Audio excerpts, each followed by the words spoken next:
Hello everyone, আমি Rabeya Khatun, medical technologist critical care unit of MR Bangur hospital. Today আমাদের যে C3 গুলো আছে তার মধ্যে একটা C3 আমরা আজকেও করছি, যেটার থিম হচ্ছে mechanical ventilation.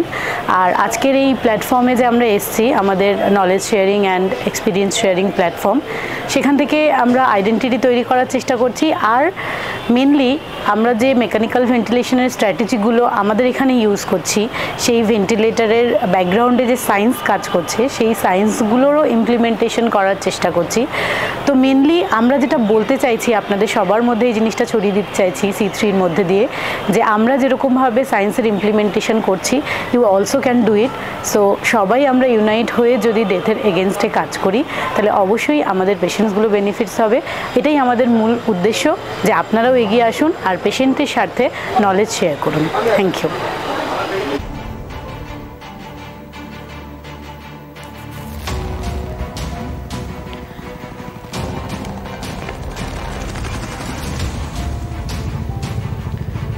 Good morning everyone. আমি Rabeya, medical technologist of critical care unit of MR Bangur hospital. তো টুডে অ্যানাদার C3, আবার আমরা সবাই এক জায়গায় হয়েছি আমাদের knowledge sharing and experience sharing platform. Actually এটা আমাদের শুধু নলেজ শেয়ার করার বা এক্সপিরিয়েন্স শেয়ার করার প্ল্যাটফর্ম না, এই প্ল্যাটফর্মটা হলো আমাদের আইডেন্টিটি তৈরি করার প্ল্যাটফর্ম।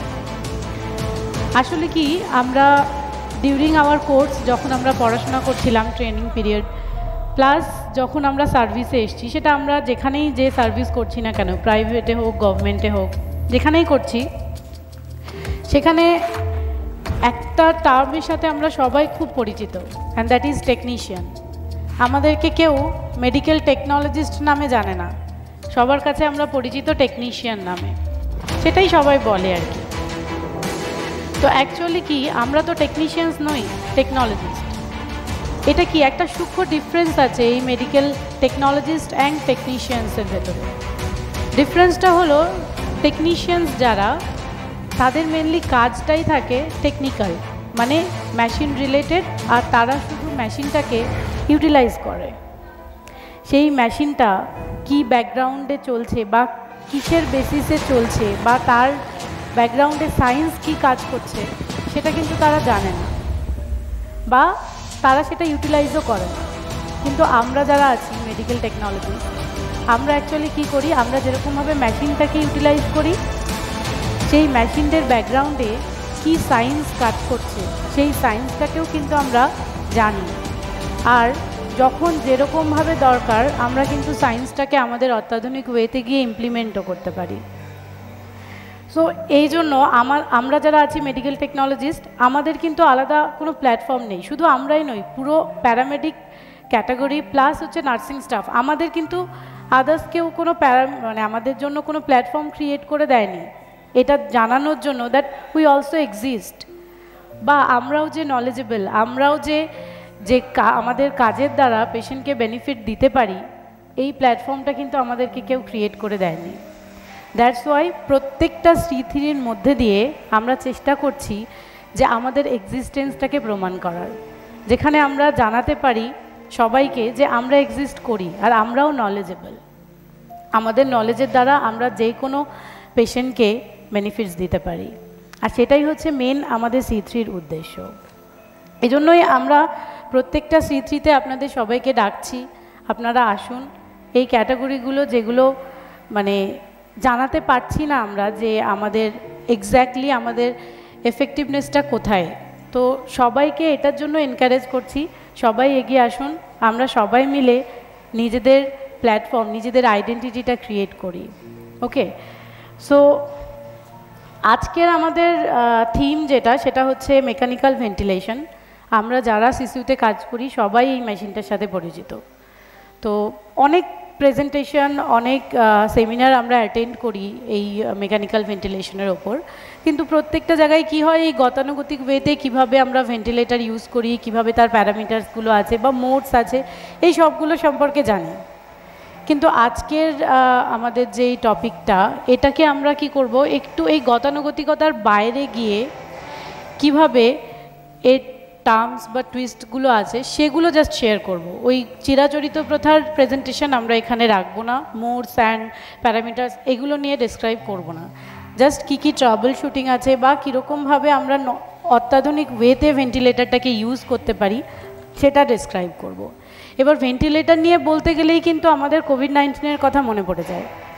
কিছুদিন আগেই আমরা যে প্যান্ডেমিক থেকে বেরিয়ে এসেছি, তো কী হয়, প্রথম দিকে যখন আমরা ভেন্টিলেটার ইউজ করছিলাম এই কোভিড-19 পেশেন্টদের জন্য, তখন দেখছিলাম যে চায়নার যা স্ট্র্যাটেজি আছে ভেন্টিলেটার স্ট্র্যাটেজি, সেটা আমরা ইউজ করছিলাম প্রথম দিকে।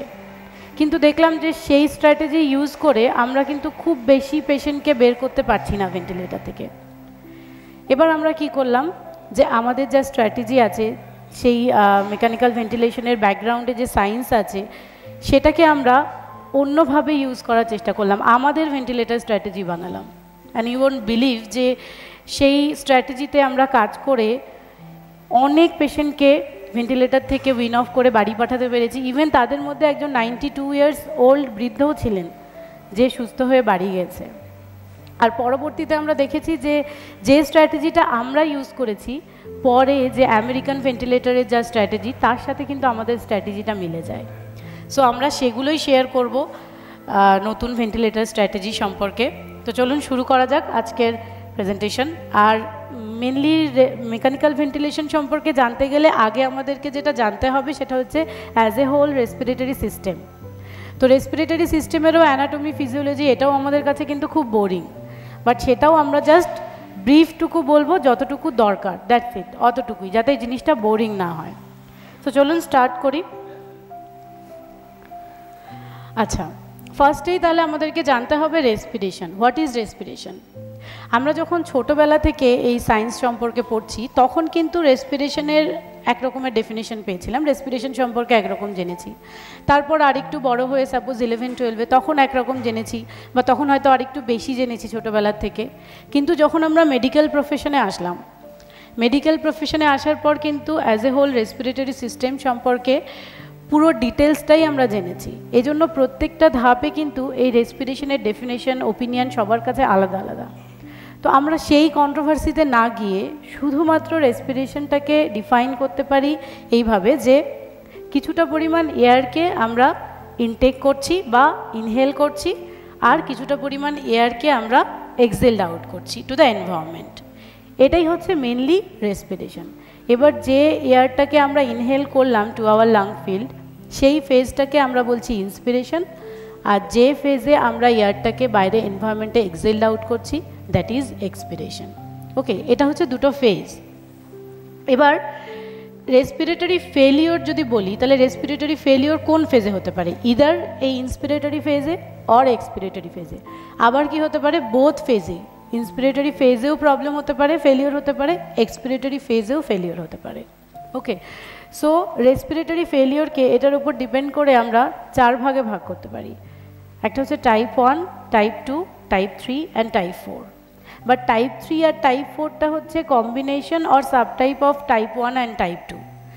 That's why type 1 and type 2 এই দুটোরই মেনলি ক্লিনিক্যাল ইমপ্লিমেন্টেশন আছে বা ইম্পর্টেন্স আছে, যেটা আমার নেক্সট যারা স্পিকার আছে তারা details pathophysiology and ventilator strategy এগুলো সম্পর্কে ডিসক্রাইব করবে। এখানে আমি শুধু বেসিক বলে রাখি what is type 1 and type 2। Type 1 মানে হলো ইন্সপিরেটরি ফেলিওর, দ্যাট মিন্স যে আমরা ইনহেল করছি, ইনহেলেশনে প্রবলেম হচ্ছে। সো ইনহেল যদি না করতে পারি এয়ারটা, তার মানে কি ইনহেল মানে কি আমরা এক্স্যাক্টলি অক্সিজেনটাকে ইনহেল করছি। সো যখন ইনহেলেশন ফেলিওর হচ্ছে তখন কি হচ্ছে, অক্সিজেনটা আমাদের বডিতে কমে যাচ্ছে। দ্যাটস ওয়াই এই টাইপ 1 ফেলিওরকে আমরা হাইপক্সিক ফেলিওর হিসেবেও জানি। আবার টাইপ 2 ফেলিওর হচ্ছে এক্সহেলেশন ফেলিওর অর এক্সপিরেটরি ফেজটা ফেলিওর হচ্ছে। আর এক্সপিরেটরি ফেজে আমরা আমাদের বডি থেকে কার্বন ডাইঅক্সাইডটাকে বাইরে ওয়াশ আউট করি। সো কার্বন ডাইঅক্সাইড যদি বডি থেকে ওয়াশ আউট না হতে পারে, that will be retained into our body. আর সেই ফেলিওরটাকে আমরা নাম দিয়েছি type 2 or hypercapnic failure. মানে কার্বন ডাইঅক্সাইড যদি বাইরে ওয়াশ আউট না হয় তাহলে কার্বন ডাইঅক্সাইড রিটেইন হবে, মানে হাইপার ক্যাপনিয়া হবে। So that's why it is hypercapnic failure. Okay, আচ্ছা, নেক্সট স্লাইডে হচ্ছে রেসপিরেশনের কিছু ফেনোমেনন আছে। একটা বললাম যে এয়ারটাকে বাইরের এনভায়রনমেন্ট থেকে আমরা থোরাসিক ক্যাভিটির মধ্যে ইনহেল করলাম। এবার যে পাথওয়ে দিয়ে ইনহেল করছি সেগুলো তো আমরা অ্যানাটমিতে জানবো। তো এই ইনহেল করে আমরা অ্যালভিওলাস পর্যন্ত এয়ারটাকে পৌঁছে দিলাম। এই ইনহেলেশন থেকে অ্যালভিওলাস পর্যন্ত এয়ারটা পৌঁছানোর এই যে ফেনোমেননটা, এটাকে আমরা নাম দিয়েছি মেকানিক্যাল রেসপিরেশন। আর অ্যালভিওলাসে যখন এয়ারটা গেল, ওই এয়ারটা এক্স্যাক্টলি কী করবে? মেনলি ওটা অক্সিজেন। সো অক্সিজেনটা অ্যালভিওলাস থেকে যাবে টিস্যুতে থ্রু দ্য ক্যাপিলারি সিস্টেম।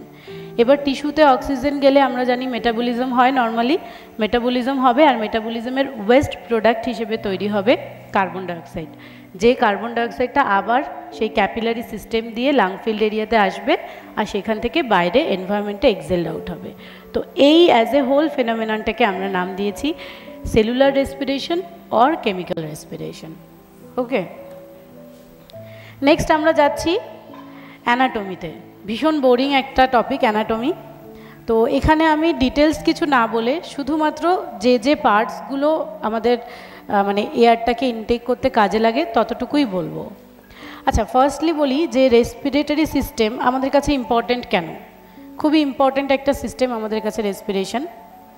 তো ইম্পর্ট্যান্ট এই জন্য কারণ রেসপিরেশনের থ্রুই কিন্তু আমরা অক্সিজেনটাকে ইনটেক করছি, যে অক্সিজেনটা হচ্ছে আমাদের বডিতে মেটাবলিজমে কাজে লাগছে। এবার যদি এই রেসপিরেটরি সিস্টেম হ্যাম্পার্ড হয়, দ্যাট মিন্স অক্সিজেনেশন হ্যাম্পার্ড হবে আর বডিতে অক্সিজেনের মানে কম হয়ে যাবে অক্সিজেন, সো মেটাবলিজম হবে না, আলটিমেটলি মানে organ failure and then death. That's why respiratory system is more important or most important.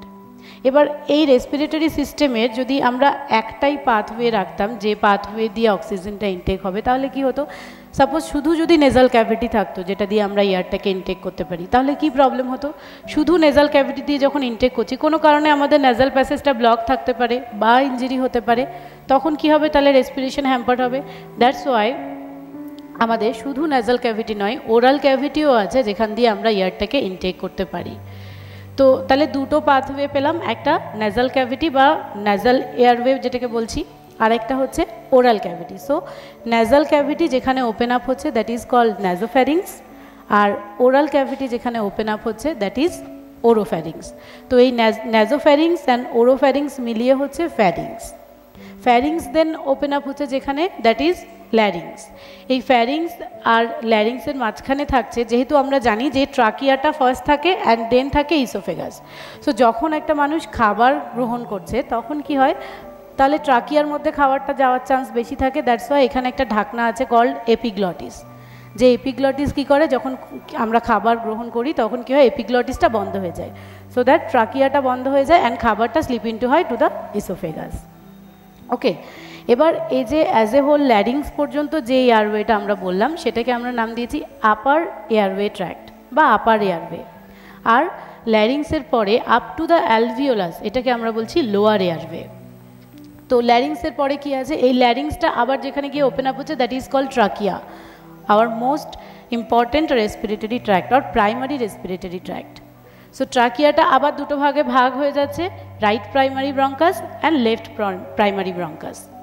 দেন হচ্ছে এই প্রাইমারি ব্রঙ্কাসগুলো আবার ভাগ হচ্ছে to the bronchioles, then terminal bronchioles, আর টার্মিনাল ব্রঙ্কিওলসগুলো যেখানে গিয়ে শেষ হচ্ছে দ্যাট ইজ কল্ড অ্যালভিওলাস, যেটা হচ্ছে মেন রেসপিরেটরি ইউনিট। আমাদের হিউম্যান বিংয়ে এক একটা লাংসে 1.2 মিলিয়ন করে প্রায় 2.4 বা তার থেকে বেশি এক একটা হিউম্যান বিংয়ে 2.4 মিলিয়নের থেকেও বেশি অ্যালভিওলাস স্যাকমা বা হচ্ছে অ্যালভিওলাস প্রেজেন্ট থাকে। আচ্ছা, এই যে অ্যালভিওলাসটা মেনলি অ্যালভিওলাসের যে মেমব্রেন হয় আমরা জানি কি টাইপ 1 সেল দিয়ে তৈরি হয় আর কিছু কিছু টাইপ 2 সেলস থাকে, type 1 pneumocytes and type 2 pneumocytes. So type 1 pneumocytes যেগুলো আছে, টাইপ 1 নিউমোসাইট সাপোজ এখানে যদি আমরা অ্যালভিওলাসে দেখি টাইপ 1 নিউমোসাইটসগুলো থাকে ঠিক এভাবে, আর তার মাঝখানে মাঝখানে কিছু সেলস থাকে যেগুলো হচ্ছে টাইপ 2 নিউমোসাইটস। ওকে,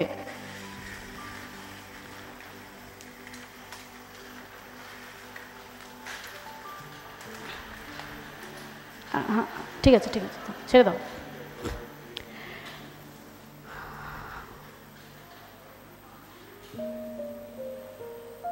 সো টাইপ 1 নিউমোসাইটগুলো বললাম এরকমভাবে থাকে, আর তার মাঝখানে মাঝখানে থাকে হচ্ছে টাইপ 2 নিউমোসাইটস।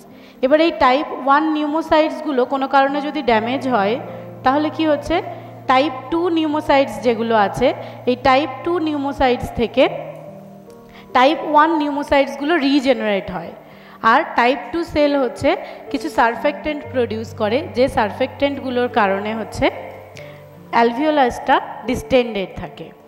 ওকে, এবার এই অ্যালভিওলাসে কেন বললাম এই সেলটা সম্পর্কে, কারণ অ্যালভিওলাসের এই যে মেমব্রেন এটা কিন্তু শুধুমাত্র সিঙ্গেল লেয়ার্ড হয়।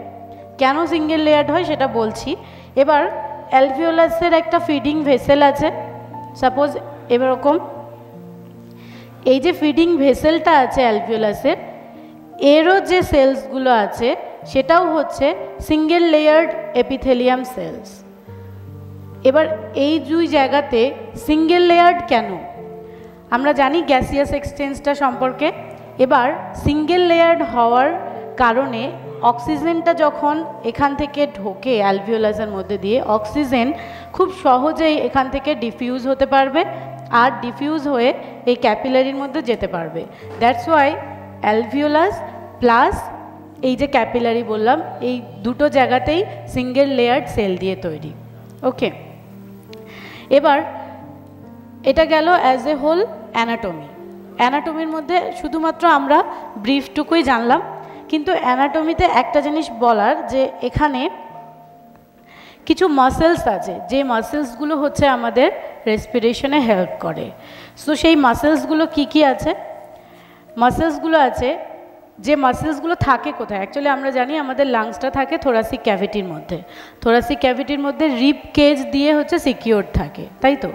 সো মাসেলসগুলো মেনলি থাকে হচ্ছে এই রিবসের মাঝখানে মাঝখানে। মাসেলস যেগুলো রিবসের মাঝখানে থাকে সেগুলো একটা হচ্ছে ইন্টারনাল ইন্টারকস্টাল মাসেলস, একটা হচ্ছে এক্সটার্নাল ইন্টারকস্টাল মাসেলস।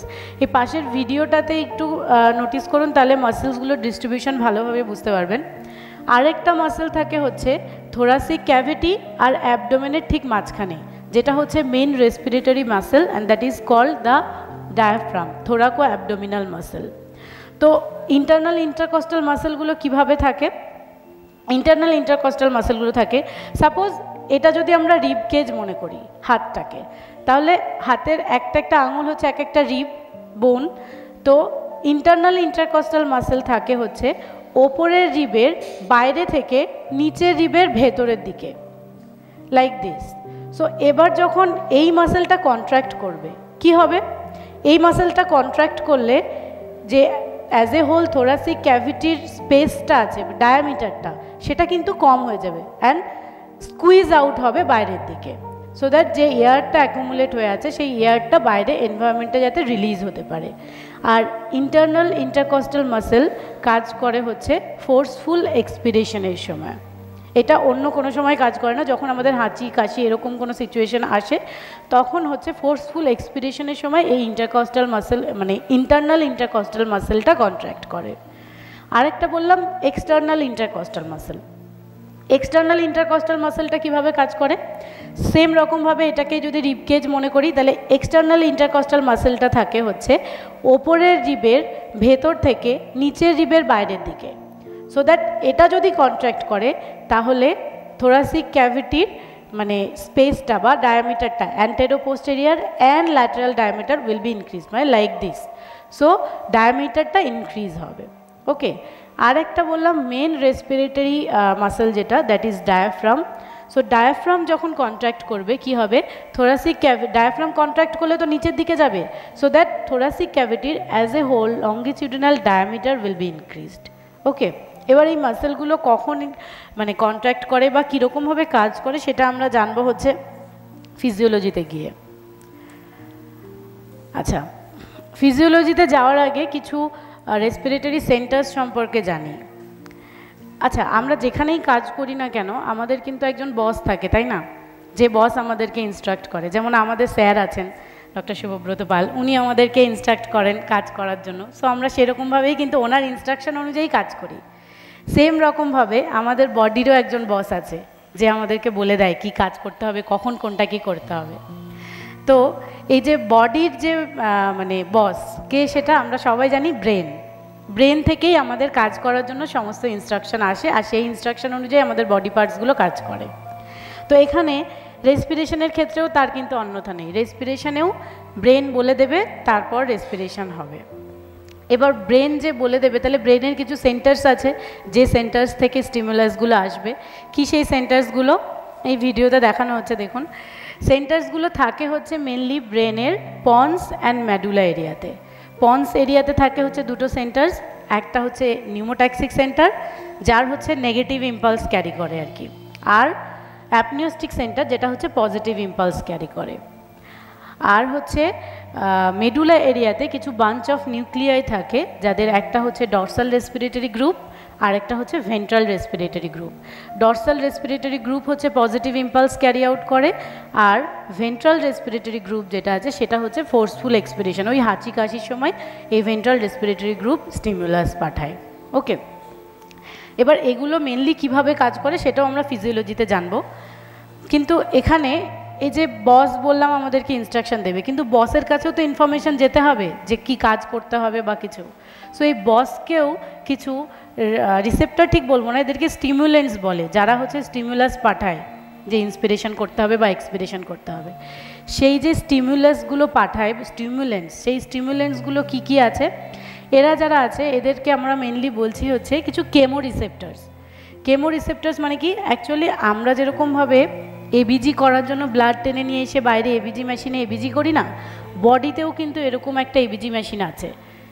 এই এবিজি মেশিন প্রত্যেকটা সেকেন্ড সেন্স করছে পিএইচ, PCO2, PO2, ও সেন্স করে কিন্তু ইনফরমেশন পাঠায় টু দ্য ব্রেন।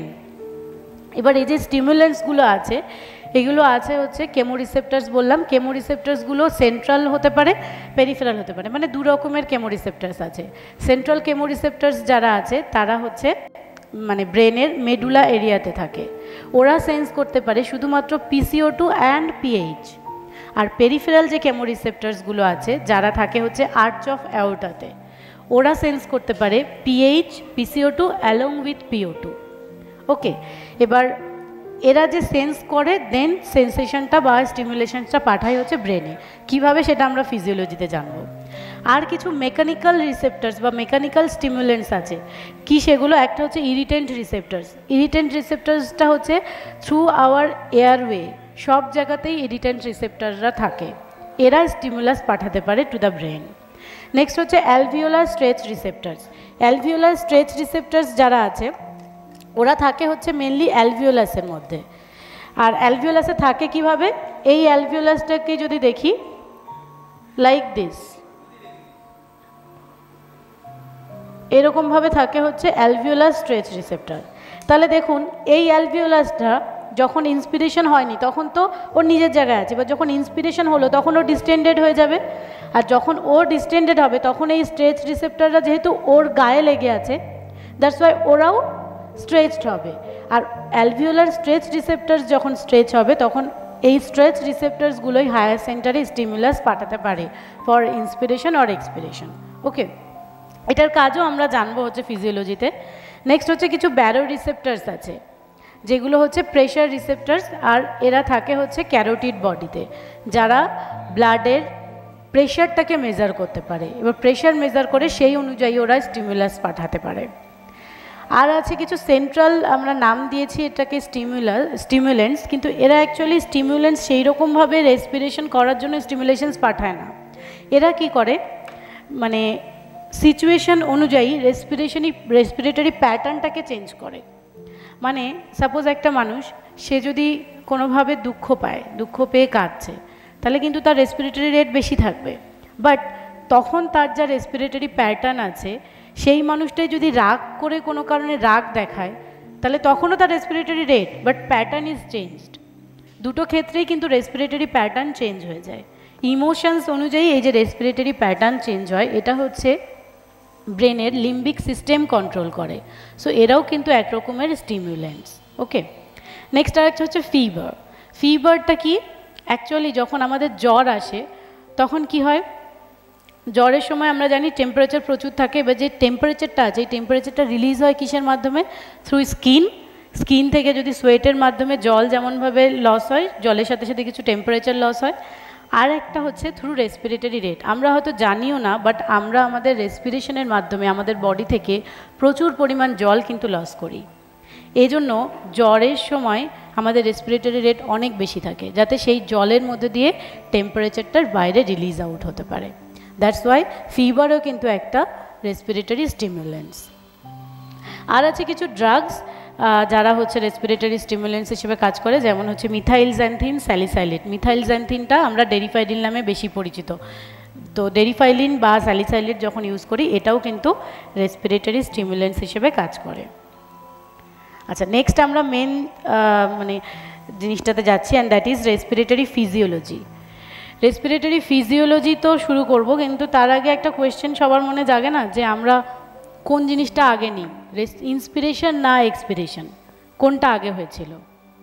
সো এটা একটা কন্ট্রোভার্সি। তো কন্ট্রোভার্সিটা একটু ক্লিয়ার করার চেষ্টা করি। দেখুন, ইন্সপিরেশন বা এক্সপিরেশন কোনটা আগে হয়েছিল সেটা জানতে গেলে হচ্ছে আমাদের ওই জন্মের সময় সিচুয়েশানটা জানতে হবে। একটা বেবি যখন জন্ম নেয় তখন কি সিচুয়েশানে থাকে।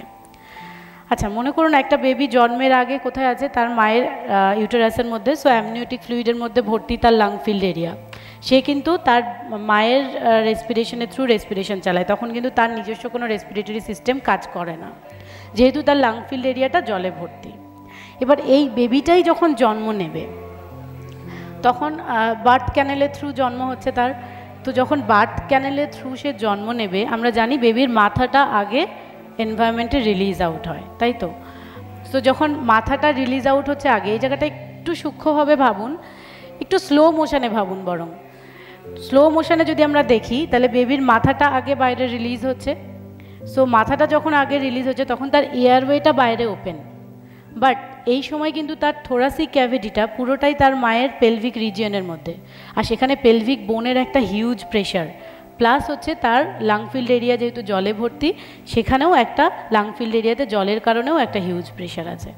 তাহলে এই এত প্রচণ্ড প্রেশার, বাট তার এয়ারওয়েটা কিন্তু বাইরে ওপেন। সো এনভায়রনমেন্টাল প্রেশার কিন্তু তখন তার থোরাসিক ক্যাভিটির তুলনায় অনেক কম। এই সিচুয়েশানে কি হবে, বেবির লাং ফিল্ডে যে জলটা আছে অ্যামনিওটিক ফ্লুইড, সেটা কিন্তু স্পন্টেনিয়াসলি তার নাক মুখ দিয়ে বেরিয়ে আসে। এবার এই যে জলটা বের হয়, এটা কতটা বের হয়?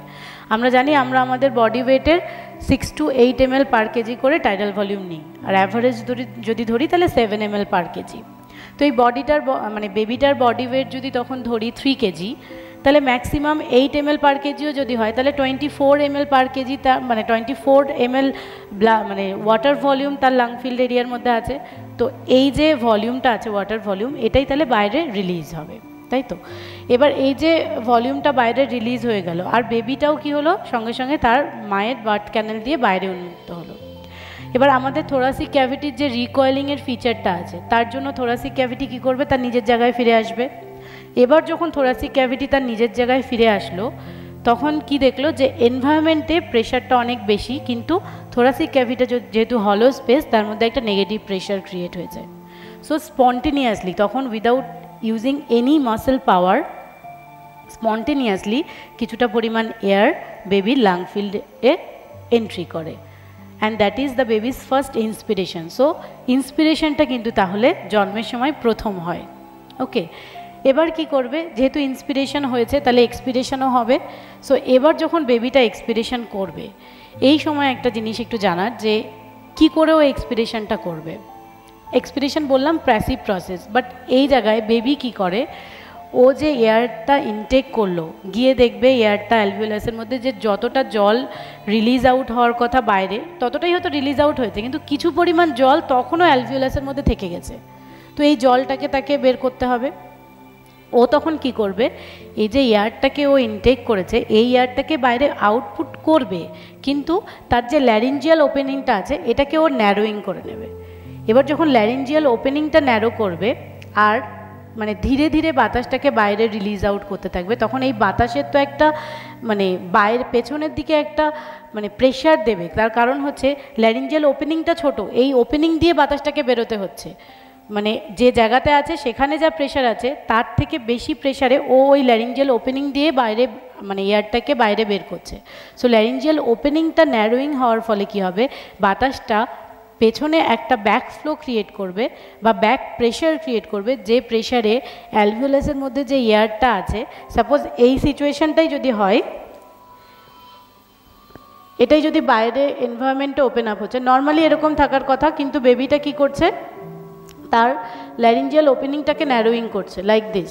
সো এই ওপেনিং দিয়ে বাতাসটা বাইরে বের হচ্ছে, কিন্তু যেহেতু ওপেনিংটা অনেকটাই শর্ট, তাহলে বাতাসের একটা ব্যাক প্রেশার থাকবে, যে প্রেশারটা এই অ্যালভিওলাসের মধ্যে কাজ করবে। আর অ্যালভিওলাসের মধ্যে যে জলটা আছে, সেই জলটা ইন্টারস্টিশিয়াম হয়ে ক্যাপিলারি দিয়ে বাইরে বেরিয়ে যাবে।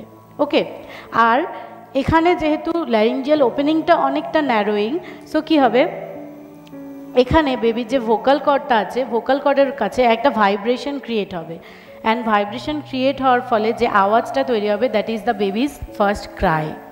ওকে, সো এভাবে ও এয়ারটাকে বাইরে রিলিজ আউট করে দিল, যে এয়ারটাকেও ইনটেক করেছিল। এরপরে বেবির যে ইন্সপিরেশনগুলো চলবে বা এক্সপিরেশনগুলো চলবে, ইন্সপিরেশন মেনলি, ইন্সপিরেশনটা হবে হচ্ছে তার মাসেল পাওয়ার ইউজ করে। ওকে, তো বেবির ফার্স্ট হচ্ছে ইন্সপিরেশন হয় অ্যান্ড দেন এক্সপিরেশন। আচ্ছা, নেক্সট আমরা রেসপিরেটরি ফিজিওলজিতে যাচ্ছি। অনেকগুলো স্টিমুলেন্টস বলেছিলাম, যে স্টিমুলেন্টসগুলো হচ্ছে ব্রেনে ইনফরমেশন দিচ্ছে বা স্টিমুলাস দিচ্ছে। তার মধ্যে আমরা জানি, আমরা নর্মাল মানুষের ক্ষেত্রে আমাদের main stimulants, respiratory stimulant is carbon dioxide. So carbon ডাইঅক্সাইডটাকে ধরেই আমরা মানে অ্যাজ এ হোল রেসপিরেটরি ফিজিওলজিটা ডিসক্রাইব করব। আচ্ছা, কার্বন ডাইঅক্সাইড তো মানে আমরা জানি যে গ্যাসিয়াস এক্সচেঞ্জটা অ্যালভিওলাসের মধ্যে কিভাবে হয়। প্রথমে কি হয়, এই যে অ্যালভিওলাসটা আছে, আমরা জানি অ্যালভিওলাসের মধ্যে PO2 হচ্ছে 100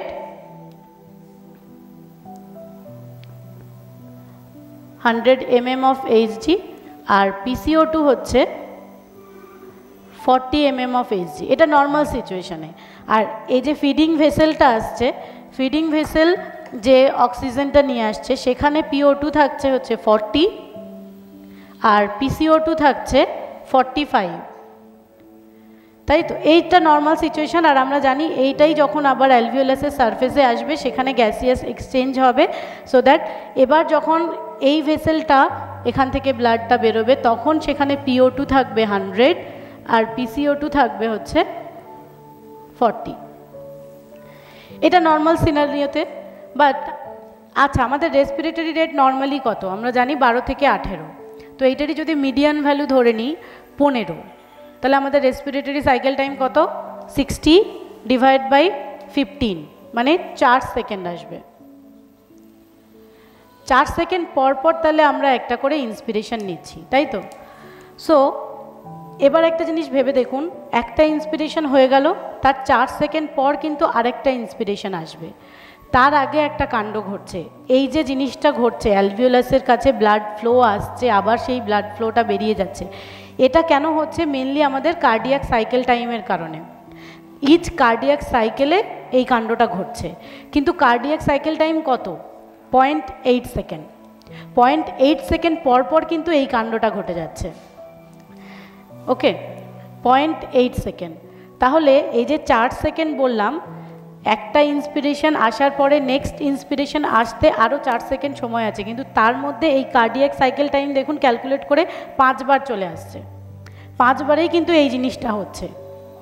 তাহলে এক্স্যাক্টলি কি হয়, যখন প্রথম কার্ডিয়াক সাইকেল টাইমটা এলো, ব্লাড ফ্লো এখানে আসলো, দেখলো এখানে PCO2 40 আর এখানে PCO2 হচ্ছে 45। সো গ্যাসিয়াস এক্সচেঞ্জ স্টার্ট হলো।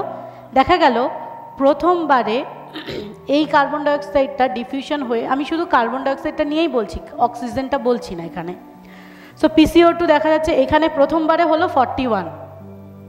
ওকে, এবার এই ব্লাডটা ফিরে চলে গেল, দেন আবার লেফট হার্ট হয়ে আবার আসলো সেকেন্ড কার্ডিয়াক সাইকেল টাইম, তখন দেখা গেল আবার ডিফিউশন হলো অ্যান্ড কার্বন ডাইঅক্সাইড অ্যালভিওলাসে গিয়ে দাঁড়ালো 42। এভাবে এই কাণ্ডটা ঘটছে, কিন্তু ইন্সপিরেশন এখনও ফার্দার ইন্সপিরেশন আসেনি। তাহলে এবার হতে হতে দেখা গেল একটা টাইমে সেই 5টা কার্ডিয়াক সাইকেল টাইম যখন চলে গেছে, দেখা গেল তখন অ্যালভিওলাসে কার্বন ডাইঅক্সাইড এসে দাঁড়িয়েছে 45, কিন্তু এক্সপিরেশন এখনও হয়নি।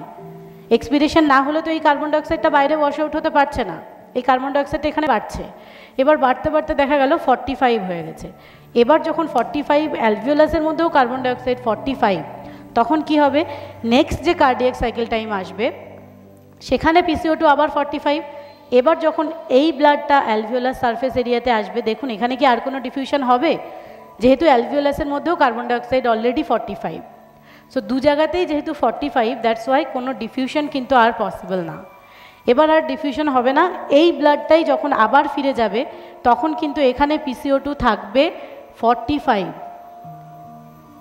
নর্মালি সেটা থাকার কথা নয়। এবার যখন 45 থাকবে তখন ওই যে রিসেপ্টার্সগুলো আছে বলেছিলাম, ওই রিসেপ্টার্সগুলো মানে ব্যারো রিসেপ্টার্স বা হচ্ছে আর যে রিসেপ্টার্সগুলো আছে তারা কি সেন্স করবে যে কার্বন ডাইঅক্সাইড অনেক বেড়ে গেছে।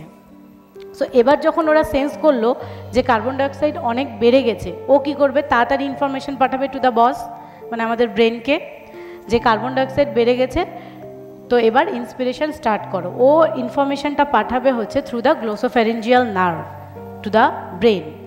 এবার ব্রেনে কোথায় পাঠাবে? আমি বলেছিলাম নিউমোট্যাক্সিক সেন্টার হচ্ছে নেগেটিভ ইম্পালস ক্যারি করে, আর অ্যাপনিওস্টিক সেন্টার হচ্ছে পজিটিভ ইম্পালস ক্যারি করে। তো যেহেতু ওর ইন্সপিরেশনের দরকার, ও ইনফরমেশন পাঠাবে টু দ্য অ্যাপনিওস্টিক সেন্টার।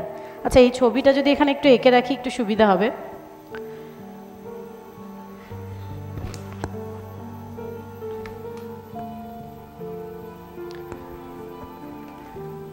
সাপোজ এটা যদি ব্রেন হয়, ছবি আমি এত ভালো আঁকতে পারি না, জাস্ট আউটলাইনটা দেখাচ্ছি।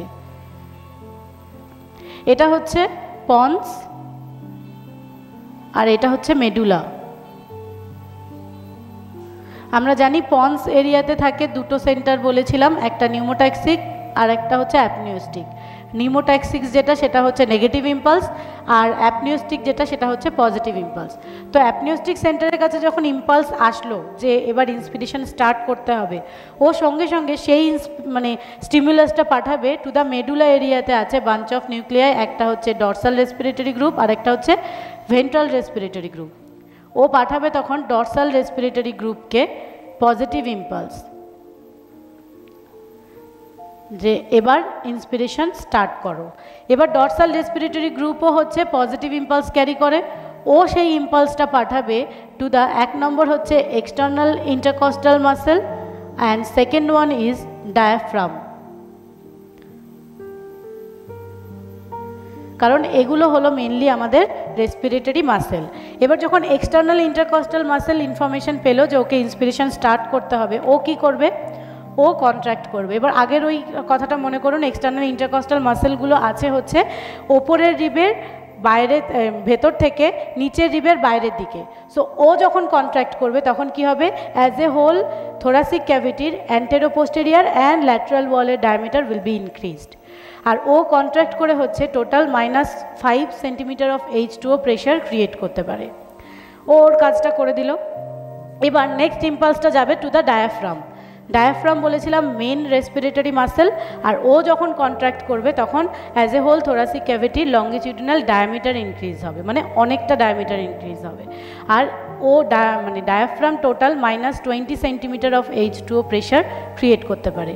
তাহলে টোটাল হলো -25 centimetre of H2O pressure lung ক্যাভিটির মধ্যে ক্রিয়েট হলো, যেটা নেগেটিভ। সো এবার যেহেতু এই যে নেগেটিভ প্রেশারটা ক্রিয়েট হলো কম্প্যারিজন টু এনভায়রনমেন্ট, কি হবে? এয়ারটা যে ন্যাজাল প্যাসেজ বা ওরাল প্যাসেজ বলেছিলাম, থ্রু দ্য এয়ারওয়ে কিছুটা পরিমাণ এয়ার, আর এই কিছুটা পরিমাণ এয়ার মানে হচ্ছে টাইডাল, মানে মানুষের যা টাইডাল মানে বডি ওয়েট, সেই বডি ওয়েটের 6 to 8 ml per kg or average 7 ml per kg air ও লাং ফিল্ড এরিয়াতে ইনটেক করবে। এবার যে ও ইনটেকটা করলো, কি হলো? এই জিনিসটা যখন এয়ারটা অ্যালভিওলাসের মধ্যে চলে গেল, অ্যালভিওলাসের মধ্যে পুরোটা এন্ট্রি করার ফলে কি হলো? অ্যালভিওলাসের গায়ে যে স্ট্রেচ রিসেপ্টার্সগুলো আছে, এই যে স্ট্রেচ রিসেপ্টার্সগুলো, অ্যালভিওলাস যখন ডিস্টেন্ডেড কমপ্লিটলি, ও কি করবে? স্ট্রেচ রিসেপ্টার্সগুলো ডিস্টেন্ডেড হবে।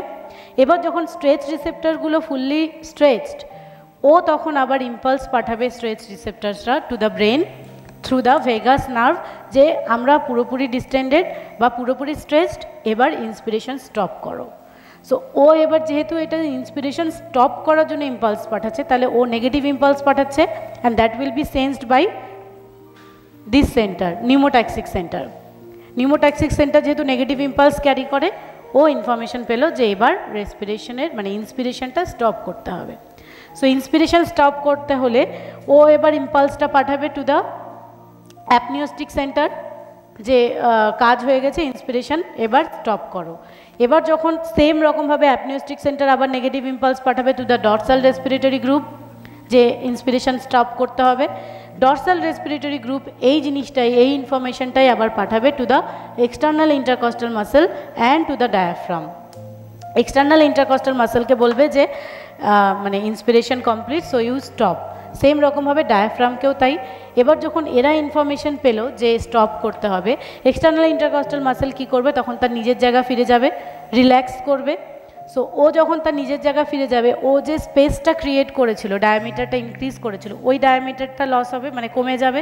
প্লাস ডায়াফ্রাম যে সব থেকে বেশি স্পেস ক্রিয়েট করেছিল, ডায়াফ্রাম কি করবে, ও যখন রিল্যাক্স করবে তখন অ্যাজ এ হোল থোরাসিক ক্যাভিটির যে লঙ্গিটিউডিনাল ডায়ামিটারটা ইনক্রিজ হয়েছিল সেই ডায়ামিটারটা কমে যাবে।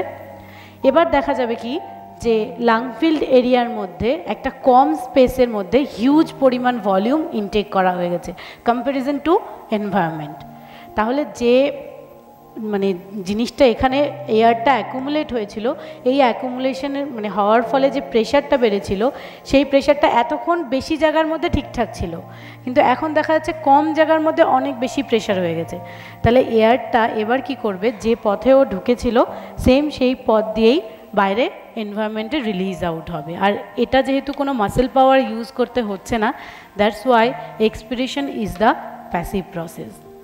এটা হলো as a whole respiratory physiology. Okay, so আমরা নেক্সট যাচ্ছি স্পাইরোমেট্রি।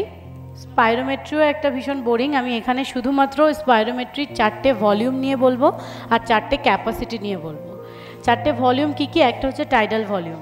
টাইডাল ভলিউম হচ্ছে আমরা নর্মালি আমাদের ইন্সপিরেশন বা এক্সপিরেশনে যে পরিমাণ এয়ারটাকে ইনটেক করি অর এক্সেলড আউট করি, দ্যাট ইজ টাইডাল ভলিউম। আর নর্মাল ইন্সপিরেশনের পরেও আমরা একটা ডিপ ব্রেথ নিতে পারি, সেই ডিপ ব্রেথে আমরা যে পরিমাণ ভলিউমটাকে ইনটেক করি that is called inspiratory reserve volume. আবার নর্মাল এক্সপিরেশনের পরে, নর্মাল এক্সপিরেশনে আমরা টাইডাল ভলিউমটা বাইরে রিলিজ আউট করে দিলাম, কিন্তু নর্মাল এক্সপিরেশনের পরেও আমরা একটা ফোর্সফুল এক্সপিরেশন করতে পারি। সেই ফোর্সফুল এক্সপিরেশনেও আমরা কিছুটা পরিমাণ ভলিউমকে বাইরে এক্সেলড আউট করি, and that is called expiratory reserve volume. আরেকটা ভলিউম আমাদের লাং ফিল্ড এরিয়াতে অলওয়েজ থাকে, যে ভলিউমটা কোনো গ্যাসিয়াস এক্সচেঞ্জে কাজ করে না, and that is called reserve volume. এবার এই 4টে ভলিউমের মধ্যে যে কোনো দুটো ভলিউমকেই যদি আমি যোগ করি তাহলে আমরা পাই হচ্ছে capacity. Suppose tidal volume plus IRV, এটা যদি আমরা যোগ করে যে ক্যাপাসিটিটা পাই দ্যাট ইজ ইন্সপিরেটরি ক্যাপাসিটি। আরেকটা হচ্ছে tidal volume plus expiratory reserve volume, এটাকে যদি যোগ করি তাহলে আমরা পাই হচ্ছে ফাংশনাল রেসিডুয়াল ক্যাপাসিটি। ওকে, আর হচ্ছে expiratory reserve volume plus inspiratory reserve volume plus reserve volume, 3টে ভলিউমকেই যদি যোগ করি তাহলে পাই ভাইটাল ক্যাপাসিটি। আর অ্যাজ এ হোল এই 4টে ভলিউমকেই যদি যোগ করি তাহলে পাই হচ্ছে টোটাল লাং ক্যাপাসিটি। ওকে,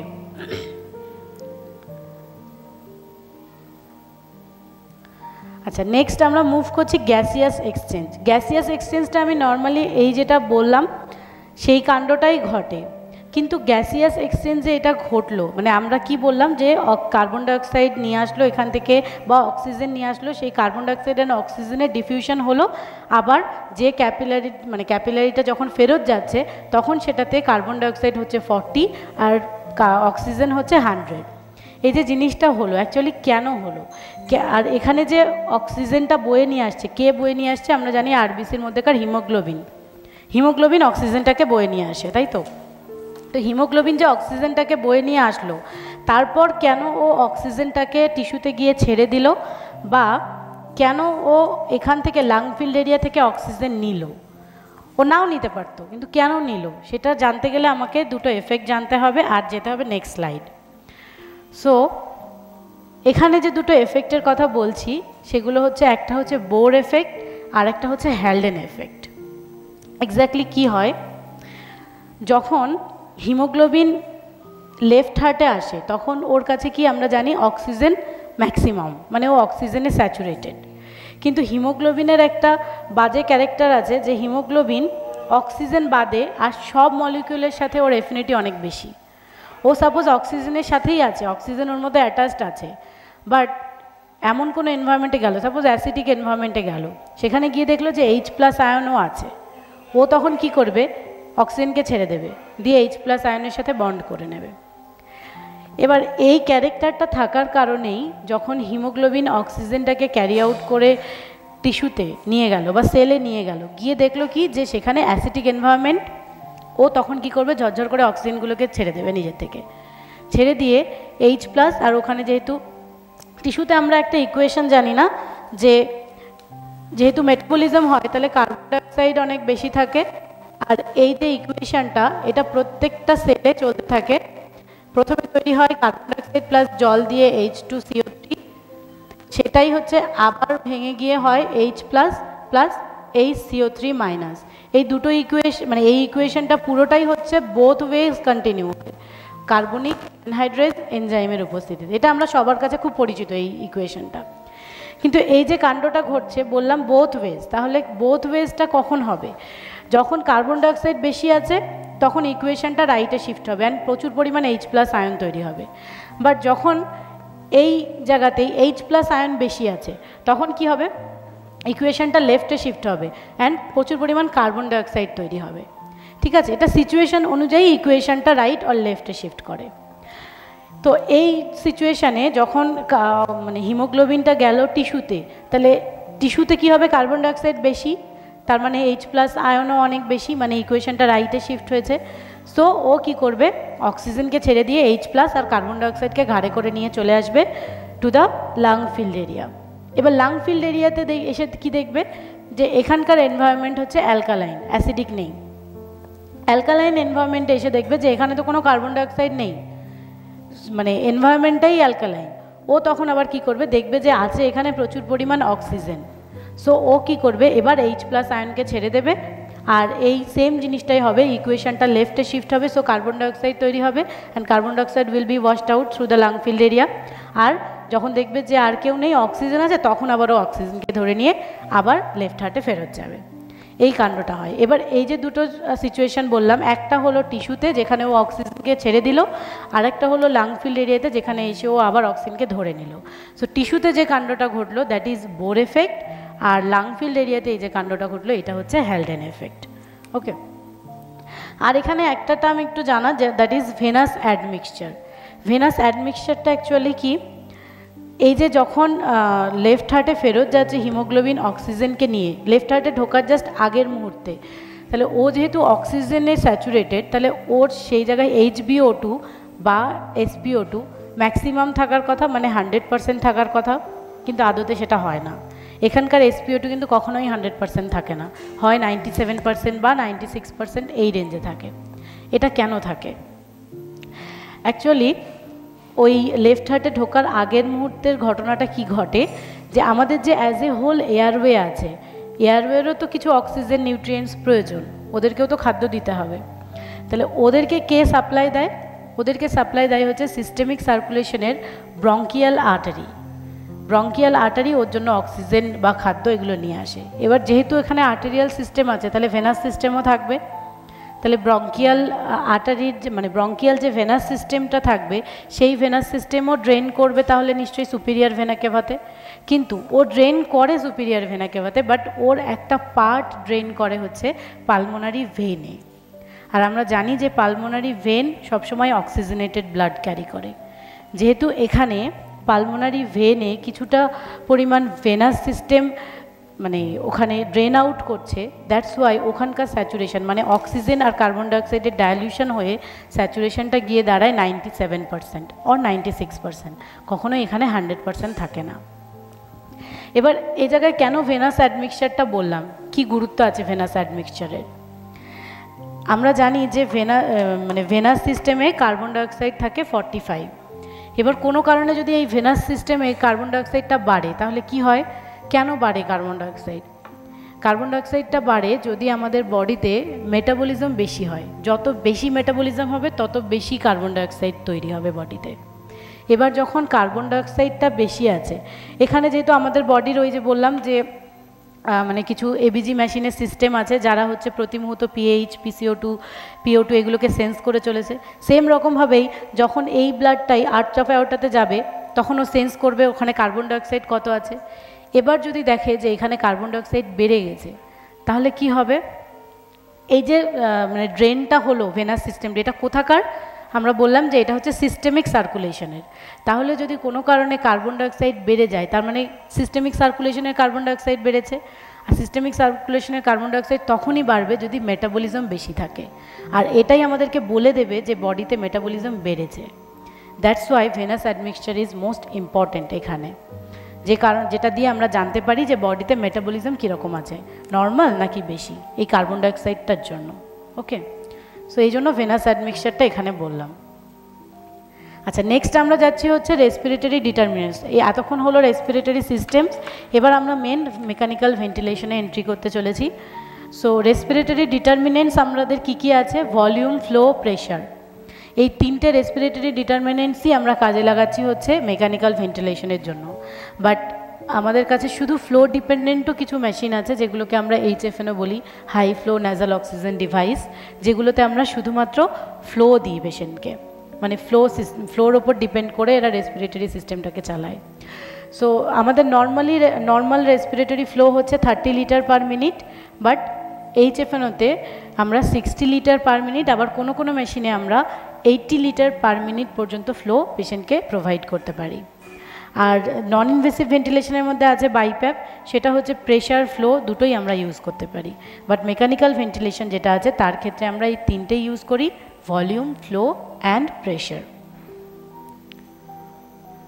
আচ্ছা, নেক্সট আমি প্রথমেই বলেছিলাম যে আমরা ওই গতানুগতিক ওয়েতে ভেন্টিলেটারটাকে প্রেজেন্ট করব না। সো এখানে এরই একটা উদাহরণ আছে, দুটো ফ্যাক্টর আমরা এখানে দেখিয়েছি, দেখুন, একটা হচ্ছে সাইক্লিং ফ্যাক্টর আর একটা হচ্ছে লিমিটিং ফ্যাক্টর।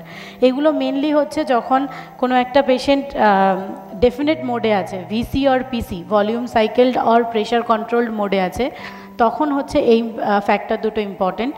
সাইক্লিং ফ্যাক্টর মানে কি আর লিমিটিং ফ্যাক্টর মানে কি? সাইক্লিং ফ্যাক্টর হলো যে ফ্যাক্টরটার ওপর ডিপেন্ড করে ইন্সপিরেশন অ্যান্ড এক্সপিরেশনটা চলে, that is cycling factor. So cycling factor exactly কি? মানে যদি আমরা ভলিউম সাইকেলডে দেখি, ভলিউম সাইকেলডে আমরা ভলিউমটাকে সেট করি আর একটা সেট করি কি? ফ্লো। প্যারামিটার্সগুলো আমরা সবই বলবো এক্স্যাক্টলি কী আছে, কিন্তু সাইক্লিং ফ্যাক্টর যেটা বললাম যে ভলিউমের ক্ষেত্রে আমরা সেট করছি ভলিউম, আর একটা হচ্ছে ফ্লো, মানে ভলিউম সাইকেল মোডে যখন আছি। আর একটা বললাম লিমিটিং ফ্যাক্টর। লিমিটিং ফ্যাক্টরটা কি? যে ফ্যাক্টরটাকে আমরা ডেফিনেট মোডের ক্ষেত্রে লিমিট করে রাখি, ফিক্স করে রাখি, সেটাই হচ্ছে লিমিটিং ফ্যাক্টর। তো ভলিউম সাইকেলের ক্ষেত্রে যে বললাম ভলিউমটাকে সেট করি আর একটা সেট করি হচ্ছে ফ্লো। এর মধ্যে কোনটা লিমিটিং ফ্যাক্টর আর কোনটা সাইক্লিং ফ্যাক্টর কি করে বুঝবো? একটা অঙ্ক দেখি। সাপোজ আমরা ভলিউম সাইকেল মোডে ভলিউম দিয়ে রেখেছি 500 ml আর ফ্লো দিয়ে রেখেছি 60 লিটার পার মিনিট। তাহলে এই যে ফ্লোটা দিয়ে রেখেছি 60 লিটার পার মিনিট, এটা তাহলে 1 মিনিটে ডেলিভার্ড হচ্ছে 60 লিটার পার মিনিট যেহেতু। তাহলে ওই ইকুয়েশন দিয়ে যদি দেখি 60 লিটার মানে হলো 60,000 ml, এই ফ্লোটা ডেলিভার্ড হচ্ছে কতক্ষণে? 60 সেকেন্ডস, মানে 1 মিনিটে। তাহলে এই যে টাইডাল ভলিউমটা আমরা দিয়েছি 500 ml, 500 ml ডেলিভার্ড হতে তাহলে কত সময় লাগবে? এই সেই ছোটোবেলার একটা ঐকিক নিয়ম, এটা ক্যালকুলেট করে দেখুন কত আসে, 10/2 মানে হাফ সেকেন্ড, মানে হচ্ছে 0.5 সেকেন্ড। এই যে টাইমটা আমরা পেলাম 500 ml ডেলিভার্ড করতে সময় লাগছে 0.5 সেকেন্ড, মানে এটা অ্যাকচুয়ালি হচ্ছে ইন্সপিরেটরি টাইম। যখন টাইডাল ভলিউম ডেলিভার্ড করছি 500, তখন আমাদের কাছে সময় লাগছে হচ্ছে ইন্সপিরেটরি টাইম লাগছে 0.5 সেকেন্ড। এবার এই ভলিউমটাকেই যদি আমি ডাবল করে দিই, 1000 ml করে দিই, তাহলে এই অঙ্কটা কি দাঁড়াবে? ডিভাইড বাই 60,000,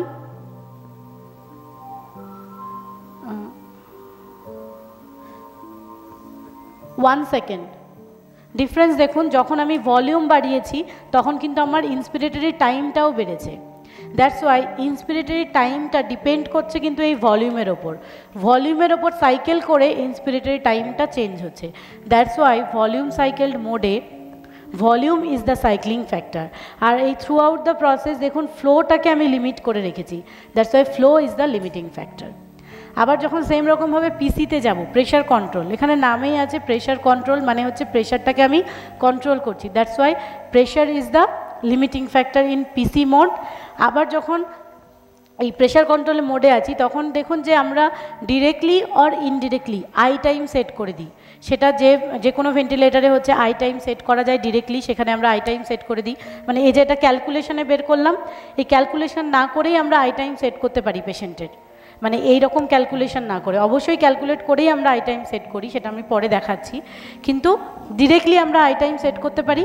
আবার অনেক ভেন্টিলেটারে আছে যেখানে আমরা I/E বা হচ্ছে রেসপিরেটরি রেট এগুলো ম্যানিপুলেট করে আই টাইম সেট করি।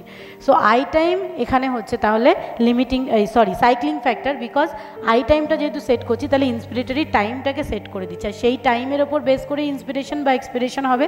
That's why I time is the cycling factor in PC mode. Okay, আচ্ছা নেক্সট হচ্ছে কিছু যে মোডগুলো আছে, মোডগুলো শুধু আমরা ডিসক্রাইব, মানে আমরা এখানে মোড ডিসক্রাইব করবো না, মেনলি আমরা মোডসের যে শর্ট ফলগুলো আছে সেই শর্ট ফলসগুলো আমরা ডিসক্রাইব করব। যেমন সাপোজ ডেফিনেট মোড আছে, আমরা বললাম ভিসি আর PC, volume cycle and pressure control. তো যখন একটা পেশেন্টকে আমরা ভলিউম সাইকেল মোডে দিয়ে রেখেছি তখন কি হচ্ছে বললাম ভলিউম সেট করছি, ফ্লো সেট করছি, কিন্তু এখানে কিন্তু প্রেশারটা আমাদের হাতে নেই।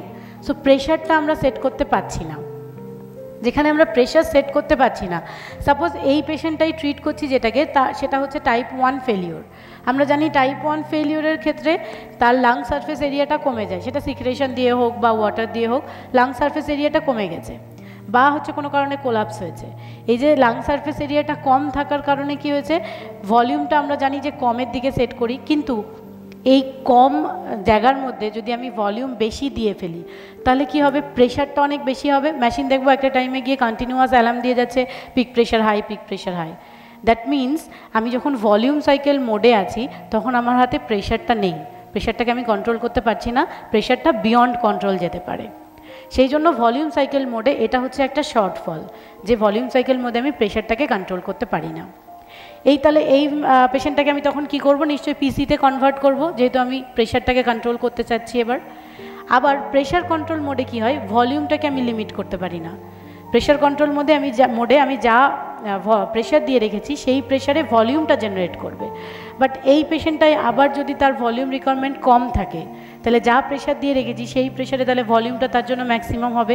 সো ভলিউট্রমা, ব্যারোট্রমা এগুলো মানে যেটা ভেন্টিলেটার অ্যাসোসিয়েটেড প্রবলেমগুলো হয় সেগুলো আসতে পারে। দ্যাটস ওয়াই পিসি মোডে এটাও একটা শর্টফল।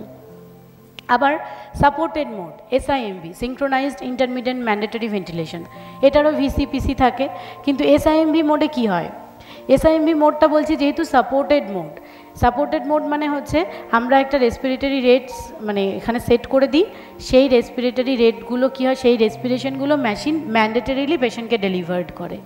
ওকে, কিন্তু এই সাপোর্টেড মোডে আমি যদি রেসপিরেটরি রেট অনেক বেশি দিয়ে রাখি তাহলে কি হবে, যখন মানে সাপোজ আমি রেসপিরেটরি রেট 15 দিয়ে আগে সেট করেছি 18 বা 20, যখন 20 সেট করে রেখেছি তখন তাহলে তার রেসপিরেটরি সাইকেল টাইম 3 সেকেন্ড, তাহলে 3 সেকেন্ড পর পর একটা করে ব্রিথ কিন্তু মানে ভেন্টিলেটার নিজে থেকে দেবে, আর যেটা ম্যান্ডেটরি। ওই মুহূর্তে যদি পেশেন্ট নিজে থেকে নেওয়ার চেষ্টা করে, ট্রিগার করে, ও কিন্তু পেশেন্টকে অ্যালাউ করবে না, যেহেতু ওর ওটা ম্যান্ডেটরি ব্রিথ ও দেবেই।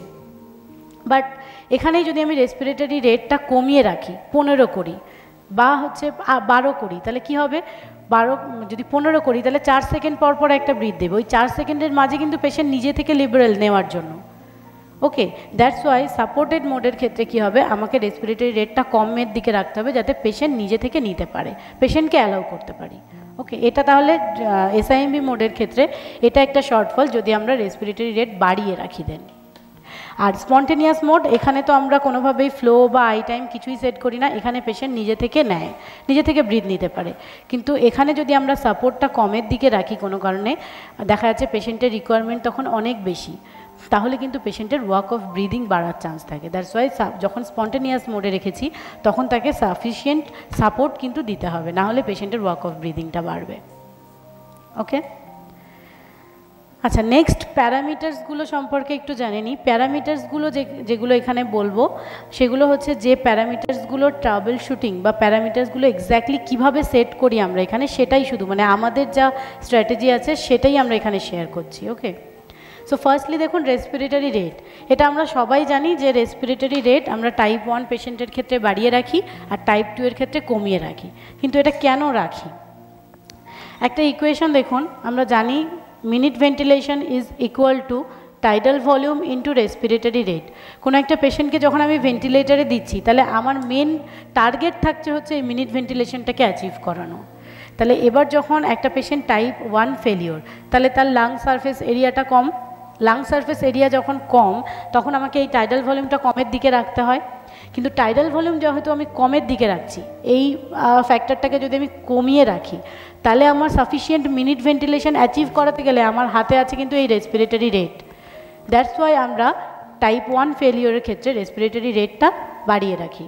আর টাইপ 2 পেশেন্টের ক্ষেত্রে কি হয়? টাইপ 2 পেশেন্টের ক্ষেত্রে তো টাইডাল ভলিউম নর্মাল, তাহলে তো মিনিট ভেন্টিলেশন অ্যাচিভ করানোর কোনো প্রবলেম নেই।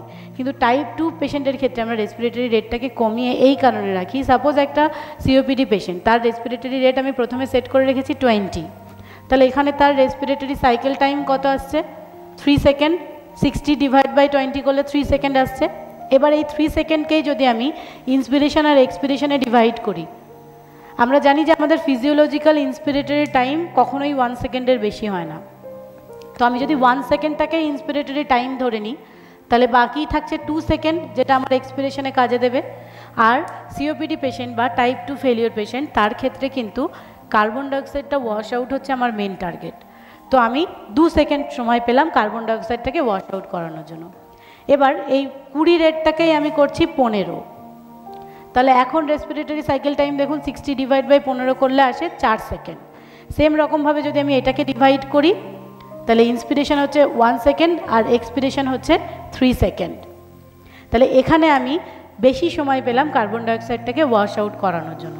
That's why type 2 failure patient, তাদের ক্ষেত্রে আমরা রেসপিরেটরি রেটটা কমের দিকে রাখি। ওকে, আচ্ছা, নেক্সট প্যারামিটার হচ্ছে টাইডাল ভলিউম অর পিআই বা inspiratory pressure or PSV, pressure support ventilation. এই তিনটেকেই দেখুন আমরা একসাথে জুড়ে দিয়েছি। কেন জুড়ে দিয়েছি? কারণ এই তিনটে প্যারামিটার্সেরই মানে মোটিভ কিন্তু একটাই, টার্গেট একটাই, and that is to deliver some amount of tidal volume. যখন আমরা ভিটি মানে ভিসিতে আছি ভলিউম সাইকেল মোডে, তখন আমরা টাইডাল ভলিউম ডিরেক্টলি সেট করে দিতে পারছি। যখন আমরা প্রেশার কন্ট্রোল মোডে আছি তখন আমরা ইন্সপিরেটরি প্রেশার মানে সেট করছি, যেটা আমরা 18 থেকে 22-23 এই রেঞ্জে সেট করি, যেটা আমাদের উদ্দেশ্য থাকে টাইডাল ভলিউম ডেলিভার করার। আর একটা হচ্ছে পিএসভি, প্রেশার সাপোর্ট ভেন্টিলেশনে যখন আছি তখনও আমরা একটা প্রেশার সাপোর্ট সেট করি, যেটার উদ্দেশ্য থাকে এই টাইডাল ভলিউম মানে ডেলিভার করার। বাট পিআই বা পিএসভি, এটার মধ্যে ডিফারেন্সটা কি? পিআইতে যখন আছি বললাম ডেফিনেট মোড, ডেফিনেট মোডের ক্ষেত্রে কিন্তু আমরা একটা আই টাইম সেট করে দিতে পারছি। কিন্তু পিএসভিতে যখন আছি, যখন উইনিং মোড, পিএসভিতে কিন্তু আমরা কোনো আই টাইম সেট করি না। এটাই হচ্ছে জাস্ট ডিফারেন্স। এই দুটো প্রেশার মানে দুটোই হচ্ছে প্রেশারের উপর ডিপেন্ডেন্ট, দুটোই প্যারামিটার প্রেশারের, বাট ডিফারেন্স শুধু এতটুকুই যে একটার ক্ষেত্রে আমরা ডেফিনেট টিআই সেট করে দিচ্ছি আর একটার ক্ষেত্রে কোনো আমরা ডেফিনেট টিআই সেট করছি না। বাট এখানে একটা জিনিস বলার, যে টাইডাল ভলিউম যখন আমরা সেট করছি কখনোই কিন্তু এই টাইডাল ভলিউমটা ডেলিভার করতে মানে পেশেন্টকে দিতে আমরা কার্পণ্য করব না। তার কারণ হচ্ছে একটা পেশেন্ট সাপোজ তাকে আমি পিসি মোডে দিয়ে রেখেছি, দেখলাম কি প্রেশার কন্ট্রোল মোডে ওই পেশেন্টের যা টাইডাল ভলিউম জেনারেট হচ্ছে সেটা হয়তো 1200, 1400, 1500 এই রেঞ্জে টাইডাল ভলিউম জেনারেট হচ্ছে। তখন আমরা কি ভাববো যে পেশেন্টের টাইডাল ভলিউম তার বডি ওয়েটের তুলনায় অনেক বেশি হচ্ছে, সো দ্যাট টাইডাল মানে পিআইটা গিয়ে কমিয়ে দিই যাতে টাইডাল ভলিউমটা কমের দিকে চলে আসে। কিন্তু না, কখনোই এটা করব না। তার কারণ হচ্ছে যখন একটা পেশেন্টকে সাপোজ এই পেশেন্টটাই আমরা হয়তো জানি না এই পেশেন্টটারই ডিকে আছে, ডায়াগনোসিস হয়তো তার ডায়াবেটিক কিটো অ্যাসিডোসিস, তাহলে তার হিউজ মেটাবলিক অ্যাসিডোসিস হয়ে আছে। এই মেটাবলিক অ্যাসিডোসিসটাকেই ওভারকাম করার জন্য ও টাইডাল ভলিউমটাকে বাড়াচ্ছে। এবার আমি তো এই টাইডাল ভলিউমটা দিইনি, আমি সেট করেছি শুধু পিআই, বাট ভলিউম এত বেশি যাচ্ছে।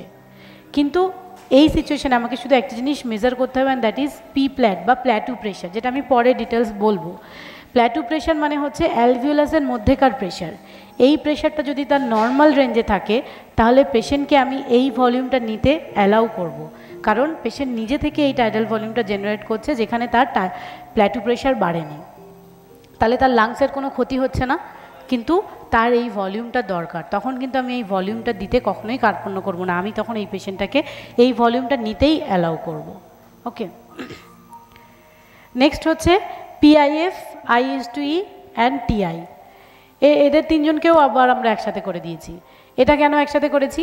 তার কারণ হচ্ছে এই তিনটে প্যারামিটার্সও কিন্তু ওদেরও টার্গেট একটাই, and that is TI set করা। দেখুন পিআইএফ যেটা বলছি মানে ভিসি মোডে আছে, মানে হচ্ছে পিক ইন্সপিরেটরি ফ্লো। যখন আমরা ভলিউম সাইকেল মোডে থাকি তখন আমরা পিক ইন্সপিরেটরি ফ্লোটা সেট করতে পারি। আবার যখন মানে পিসিতে আছে তখন হচ্ছে টিআইটা আমরা ডিরেক্টলি সেট করতে পারছি। আরেকটা মোড সেট করে মানে প্যারামিটার দিয়েছি, দ্যাট ইজ আইএস2ই। এবার টিআইটা কোনো কোনো ভেন্টিলেটরের ক্ষেত্রে আমরা ডিরেক্টলি সেট করতে পারি, মানে ডিরেক্ট সেট করে দিলাম। কিন্তু যাদের ক্ষেত্রে আমরা ডিরেক্টলি সেট করতে পারি না সেখানে ওই যে আগে ডেসক্রাইব করেছি দেখুন রেসপিরেটরি রেট দিয়ে তখন আমরা কিন্তু এই জিনিসটা ডেসক্রাইব করতে পারি যে আমরা টিআইটা সেট করতে পারি, এটা ইনডিরেক্টলি। তখন কিন্তু রেসপিরেটরি রেটের আর এই ফর্মুলাটা কাজে দেবে না, এই যে টাইপ 1 ক্ষেত্রে বা টাইপ 2 এর ক্ষেত্রে আছে এই ফর্মুলাটা তখন আর কাজে দেবে না। তো এখানে আরেকটা একটু টুইস্ট আছে বলে নিই রেসপিরেটরি রেটের ক্ষেত্রে। যেমন আমরা বলেছিলাম যে টাইপ 2 এর ক্ষেত্রে আমরা রেসপিরেটরি রেট কমিয়ে রাখবো, কিন্তু এই টাইপ 2 পেশেন্টটাই যদি কোনো কারণে অ্যাকিউট কন্ডিশন এসে উপস্থিত হয়, মানে আমরা জানি না এই COPD, acute exacerbation of COPD, সেই ক্ষেত্রে বা একটা সিওপিডি পেশেন্ট যার হচ্ছে নিউমোথোরাক্স হয়েছে সাডেনলি, তার ক্ষেত্রে তাহলে কী হবে, কার্বন ডাইঅক্সাইড হিউজলি বেড়ে যাবে। দেখা যাচ্ছে একটা নর্মাল সিওপিডি পেশেন্টের কার্বন ডাইঅক্সাইড যেখানে 55 or 60 থাকার কথা, সেখানে হয়তো সেই কার্বন ডাইঅক্সাইডটাই গিয়ে দাঁড়িয়েছে 130, 140 এই রেঞ্জে। তখন কিন্তু আমাকে ওই সিওপিডি পেশেন্টের ক্ষেত্রে এই ফর্মুলাটা অ্যাপ্লাই করলে আর হবে না, তখন স্ট্র্যাটেজি চেঞ্জ করতে হবে। তখন কি করতে হবে, তখন এই ইকুয়েশনটা আপার হ্যান্ড নেবে, minute ventilation is equal to tidal volume into respiratory rate. তার ক্ষেত্রে আমাকে রেসপিরেটরি রেট বাড়িয়ে রাখতে হবে যাতে মিনিট ভেন্টিলেশন মানে বেশি হয়, আর মিনিট ভেন্টিলেশন যত বেশি হবে কার্বন ডাইঅক্সাইড ওয়াশ আউটটা তত বেশি হবে। বাট এই যে সেট আপটা বললাম অ্যাকিউটের ক্ষেত্রে, এই সেট আপটা কিন্তু আমি মানে বেশি সময় ধরে কন্টিনিউ করব না। সাপোজ ভেন্টিলেটারে দেওয়ার 1 ঘন্টা কি 1.5 ঘন্টা পরে আবার এবিজি করব, এবিজি করে দেখব যে কার্বন ডাইঅক্সাইডটা ওয়াশ আউট কতটা হয়েছে।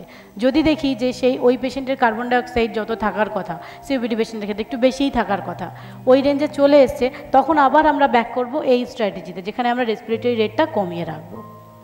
তাহলে এই জিনিসটাই রেসপিরেটরি রেটটা এই জন্য আমাদের কাছে বেশি ইম্পর্টেন্ট যাদের ক্ষেত্রে আমরা ডিরেক্টলি টিআই সেট করতে পারি না। সেই ভেন্টিলেটরগুলোতে আমরা আইএস2ই, রেসপিরেটরি রেট এগুলো ম্যানুপুলেট করে দেন টিআইটা সেট করতে পারি। ওকে, আচ্ছা নেক্সট আমরা যাচ্ছি পিপ টাইট্রেশন। পিপ টাইট্রেশন হচ্ছে মেকানিক্যাল ভেন্টিলেশনের ক্ষেত্রে মোস্ট ইম্পর্টেন্ট একটা পার্ট। প্রত্যেকটা পেশেন্টের ক্ষেত্রেই কিন্তু আমরা পিপ টাইট্রেশনটা করি, আর কোনো পেশেন্টের ক্ষেত্রেই কিন্তু পিপ স্পেসিফিক নয়, প্রত্যেকটা পেশেন্টের ক্ষেত্রেই আমরা পিপটাকে টাইট্রেট করে দেন সেট করি। এবার পিপ টাইট্রেশন জানার আগে আমরা শুধু পিপের ইউটিলাইজেশনটা একবার জেনে নিই, কী কী আছে পিপের ইউটিলাইজেশন। এক হচ্ছে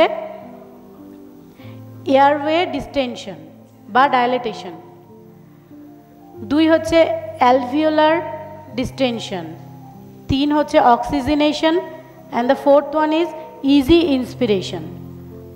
যখন পিপ দিচ্ছি মানে হচ্ছে কোনো একটা পেশেন্টকে ভেন্টিলেটারে দিচ্ছি, নর্মালি আমাদের ফিজিওলজিক্যাল পিপ 0, কিন্তু যখন একটা পেশেন্টের রেসপিরেটরি ফেলিওর হচ্ছে তখন আমি পেশেন্টটাকে ভেন্টিলেটারে দিয়েছি অ্যান্ড পিপ সেট করেছি একটা। এই এয়ারওয়ে ডায়ালেটেশনটাও কী করে করছে, সাপোজ নর্মালি আমাদের এয়ারওয়েটা কীরকম থাকে, এরকম, যেখানে হচ্ছে মাঝখানে মাঝখানে কার্টিলেজ থাকে, আর কার্টিলেজের মাঝখানে থাকে হচ্ছে স্মুথ মাসেল, যে স্মুথ মাসেলগুলো কন্ট্রাক্ট করতে পারে, এটা নর্মাল এয়ারওয়ে। এই এয়ারওয়েতেই যদি কোনো কারণে ব্রঙ্কোস্পাজম হয় তাহলে কি হবে, এই সেম এয়ারওয়েটা গিয়ে দাঁড়াবে এরকম, মানে স্মুথ মাসেলগুলো কন্ট্রাক্ট করে গেছে কিন্তু কার্টিলেজ তার নিজের জায়গাতেই আছে, আর এটা কি হয়েছে, তার মানে ব্রঙ্কোস্পাজম হয়ে গেছে আর ন্যারোয়িং হয়েছে। এই সিচুয়েশনে আমার হাতে মানে এই জিনিসটাই যদি আমরা একটা রাবার টিউবের সাথে কল্পনা করি, তাহলে রাবার টিউবটা যদি এরকম, মানে সাপোজ এটাকে যদি রাবার টিউব ভাবি, রাবার টিউবটা কী হচ্ছে, চুপসে গেছে, তাহলে আমার হাতে কি আছে যে এই রাবার টিউবটাকে আমি আবার ডাইলেটেড করতে পারবো? এক, আমি হয় এটার মধ্যে দিয়ে ফোর্সে জল পাঠাবো, আর একটা হচ্ছে ফোর্সে এয়ার পাঠাবো। এয়ার দিলেও এটা আবার তার নিজের জায়গাতে চলে আসবে, আবার যদি জলও দিই তাহলে তাও নিজের জায়গাতে চলে আসবে। তাহলে যখন ব্রঙ্কোস্পাজম হয়েছে তখন আমার হাতে তাহলে আছে কিন্তু এয়ার কলাম, এখানে তো আমি স্ট্রেন বসাতে পারছি না, তাহলে এয়ার কলাম পাঠাবো। যখন আমি এয়ার কলাম পাঠাবো এর মধ্যে দিয়ে, তাহলে এই রাবার টিউবটাই আবার কী হবে, তার আগের জায়গাতে ফেরত চলে যাবে, মানে এই পজিশনে চলে যাবে। তাহলে এই যে এয়ার কলামটা, এটাই হচ্ছে পিপ। পিপ হচ্ছে যখন আমি একটা সাস্টেন পিপ দিয়ে রাখলাম, পিপ যেহেতু ইন্সপিরেশন এক্সপিরেশন বোথ টাইমে এফেক্টিভ থাকবে, পিপ থাকার ফলে কি হচ্ছে, এই ব্রঙ্কোস্পাজম যেটা হয়েছিল সেটা রিলিজ হয়ে মানে ব্রঙ্কাসটা আবার তার নিজের জায়গায় চলে যাবে, মানে এয়ারওয়েটা তার নিজের জায়গায় চলে যাবে। দ্যাটস ওয়াই পিপ এয়ারওয়ে ডাইলেটেশনে হেল্প করে। আরেকটা হচ্ছে অ্যালভিওলাস ডিস্টেনশন। অ্যালভিওলাস ডিস্টেনশনটা কী করে করে, আমরা নর্মালি জানি যে আফটার এক্সপিরেশনও অ্যালভিওলাসের মধ্যে পিপটা এফেক্টিভ। তাহলে আফটার এক্সপিরেশন মানে অ্যালভিওলাসের চুপসে যাওয়ার কথা, কিন্তু অ্যালভিওলাস চুপসে যায় না, যেহেতু তার মধ্যে একটা প্রেশার অলওয়েজ থাকে। এটা যদি অ্যালভিওলাস হয়, এর মধ্যে প্রেশারটা অলওয়েজ থাকছে, সেই জন্য ও কী করছে, চুপসাতে পারছে না, ও তার নিজের জায়গাতেই থাকছে, মানে এরকম ডিস্টেন্ডেডই থাকছে। সেই জন্য পিপ তাহলে অ্যালভিওলাস ডিস্টেনশনে হেল্প করে। আবার আরেকটা জিনিস, কোনো একটা অ্যালভিওলাস যদি মানে কোলাপস থাকে, সাপোজ নর্মাল অ্যালভিওলাস এরকম থাকার কথা, কিন্তু একটা অ্যালভিওলাস আছে কোলাপস হয়ে এরকম ছোট হয়ে গেছে। আমরা জানি যে অ্যালভিওলাস কিন্তু সবগুলো অ্যালভিওলাস সেম সাইজের, বাট যখন কোনো একটা অ্যালভিওলাস কোলাপস হয় তাহলে তখন এরকম সিচুয়েশন হয়ে যায়, মানে ছোট হয়ে যায় অ্যালভিওলাসটা। এবার আমি পিপ দিচ্ছি পেশেন্টটাকে, তাহলে পিপ যখন দিচ্ছি একটা প্রেশার, সাপোজ 6 হোক 8 হোক যাই দিচ্ছি না কেন, সেই প্রেশারটা এই অ্যালভিওলাসটার মধ্যে যেমন এফেক্টিভ এই অ্যালভিওলাসের মধ্যেও থাকবে। কিন্তু ফিজিক্সের রুল অনুযায়ী আমরা জানি যে প্রেশার কম জায়গাতে বেশি এফেক্টিভ হয়, কম জায়গাতে বেশি প্রেশার দেবে, কারণ জায়গাটা ছোট, আর সেই ছোট জায়গার মধ্যে একটা বেশি প্রেশার কন্টিনিউয়াসলি আসছে। যখন এইটুকু জায়গার মধ্যে অনেক বেশি প্রেশার বারবার আসছে, তখন কি হবে, এই অ্যালভিওলাসটা বাধ্য হবে তার নিজের জায়গাতে ফিরে যেতে, মানে তার যেটা কোলাপস হয়েছিল সেই কোলাপসিং অ্যাটিটিউডটা ছেড়ে তখন কি হবে, তার নর্মাল পজিশনে সে ফেরত যাবে। এইভাবেও কিন্তু পিপ অ্যালভিওলাসটাকে ডিস্টেন্ডেড রাখতে হেল্প করে। ওকে, নেক্সট হচ্ছে অক্সিজেনেশন। অক্সিজেনেশনে কিভাবে হেল্প করে, একটা ডিজিজ লাং, এই অ্যালভিওলাসটাকে যদি দেখি, সাপোজ এই অ্যালভিওলাসটার মধ্যে সিক্রেশনে ভর্তি আছে বা জল দিয়ে ভর্তি, ডিজিজড। এবার যখন আমি পিপ দিচ্ছি, আমি জানি অ্যালভিওলাসটা পারফোরেটেড, আর অ্যালভিওলাসের যে ফিডিং ক্যাপিলারিটা আছে সেটাও পারফোরেটেড, মানে সিঙ্গেল লেয়ার সেল হওয়ার কারণে এটাও পারফোরেটেড। তাহলে এবার যখন আমি পিপ দিচ্ছি প্রেশারটা, ও কী করছে, বেশি প্রেশারে এখান থেকে জলটা লিকেজ হয়ে ইন্টারস্টিশিয়াম দিয়ে ক্যাপিলারির মধ্যে প্রবেশ করছে। সো জলটা যেভাবে রিলিজ আউট হচ্ছে, জল যত রিলিজ আউট হবে এই অ্যালভিওলাসের সারফেস এরিয়া বাড়বে, আর সারফেস এরিয়া বাড়লে গ্যাসিয়াস এক্সচেঞ্জ অনেক বেশি হবে। দ্যাটস ওয়াই গ্যাসিয়াস এক্সচেঞ্জ যত বেশি হবে অক্সিজেনেশনটাও ভালো হবে। এবার এটা গেল একটা ডিজিজ লাংয়ের ক্ষেত্রে। একটা নর্মাল মানুষের লাংয়ে কীভাবে অক্সিজেনেশনে হেল্প করে পিপ? আচ্ছা, আমরা জানি আমাদের মানে এনভায়রনমেন্টাল প্রেশার সি লেভেলে কত, 760 mm of Hg।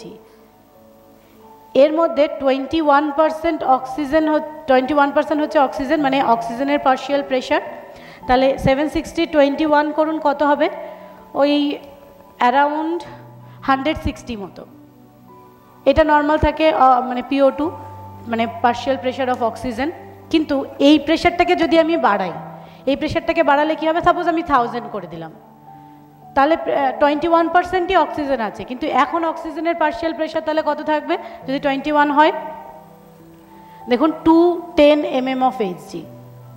তাহলে আমি কিছুই করলাম না, শুধু প্রেশারটাকে বাড়িয়ে দিলাম, প্রেশারটাকে বাড়িয়েই আমি অক্সিজেনের কোয়ান্টিটি বা অক্সিজেনের পার্শিয়াল প্রেশার বাড়িয়ে দিলাম। সেটাই হচ্ছে পিপ। নর্মাল যেটা থাকছে তার থেকে আমি পিপটাকে বাড়াচ্ছি। সো যত পিপ বাড়াবো, পিপ বাড়ানোর ফলে কী হবে, আমার অক্সিজেনের পার্শিয়াল প্রেশারটাকেও আমি বাড়িয়ে দিচ্ছি, অ্যান্ড এভাবেই অক্সিজেনেশনটাকে বাড়াচ্ছি। আরেকটা হচ্ছে ইজি ইন্সপিরেশন।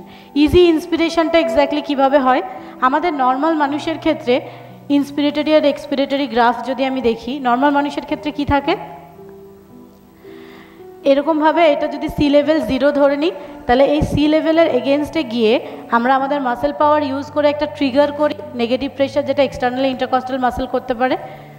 তো নেগেটিভ প্রেশার ক্রিয়েট করে ট্রিগার করার পরে ইন্সপিরেশন অ্যান্ড দেন এক্সপিরেশন, এটা আমাদের নর্মাল মানুষের ক্ষেত্রে। কিন্তু এবার আমাদের যদি ইন্সপিরেটরি ফেলিওর আর এক্সপিরেটরি ফেলিওর হয়েছে, যে কারণে মানুষটাকে আমরা ভেন্টিলেটারে দিয়েছি। ভেন্টিলেটারে দেওয়ার পরে আমরা একটা পিপ সেট করেছি, মানে এই যে নর্মাল বেস লাইন আছে সেই বেস লাইনের ওপরে আমরা একটা প্রেশার ক্রিয়েট করে রেখেছি, সাপোজ এটা 6।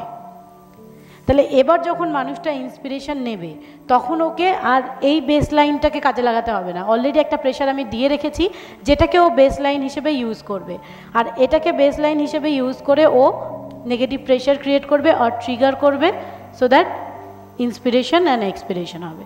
এবার আর পেশেন্টটাকে অনেক বেশি মাসেল পাওয়ার ইউজ করে নেগেটিভ প্রেশার ক্রিয়েট করতে হচ্ছে না, এভাবেই ও ইজি ইন্সপিরেশনে হেল্প করছে, অ্যান্ড দ্যাট ইজ পিপ।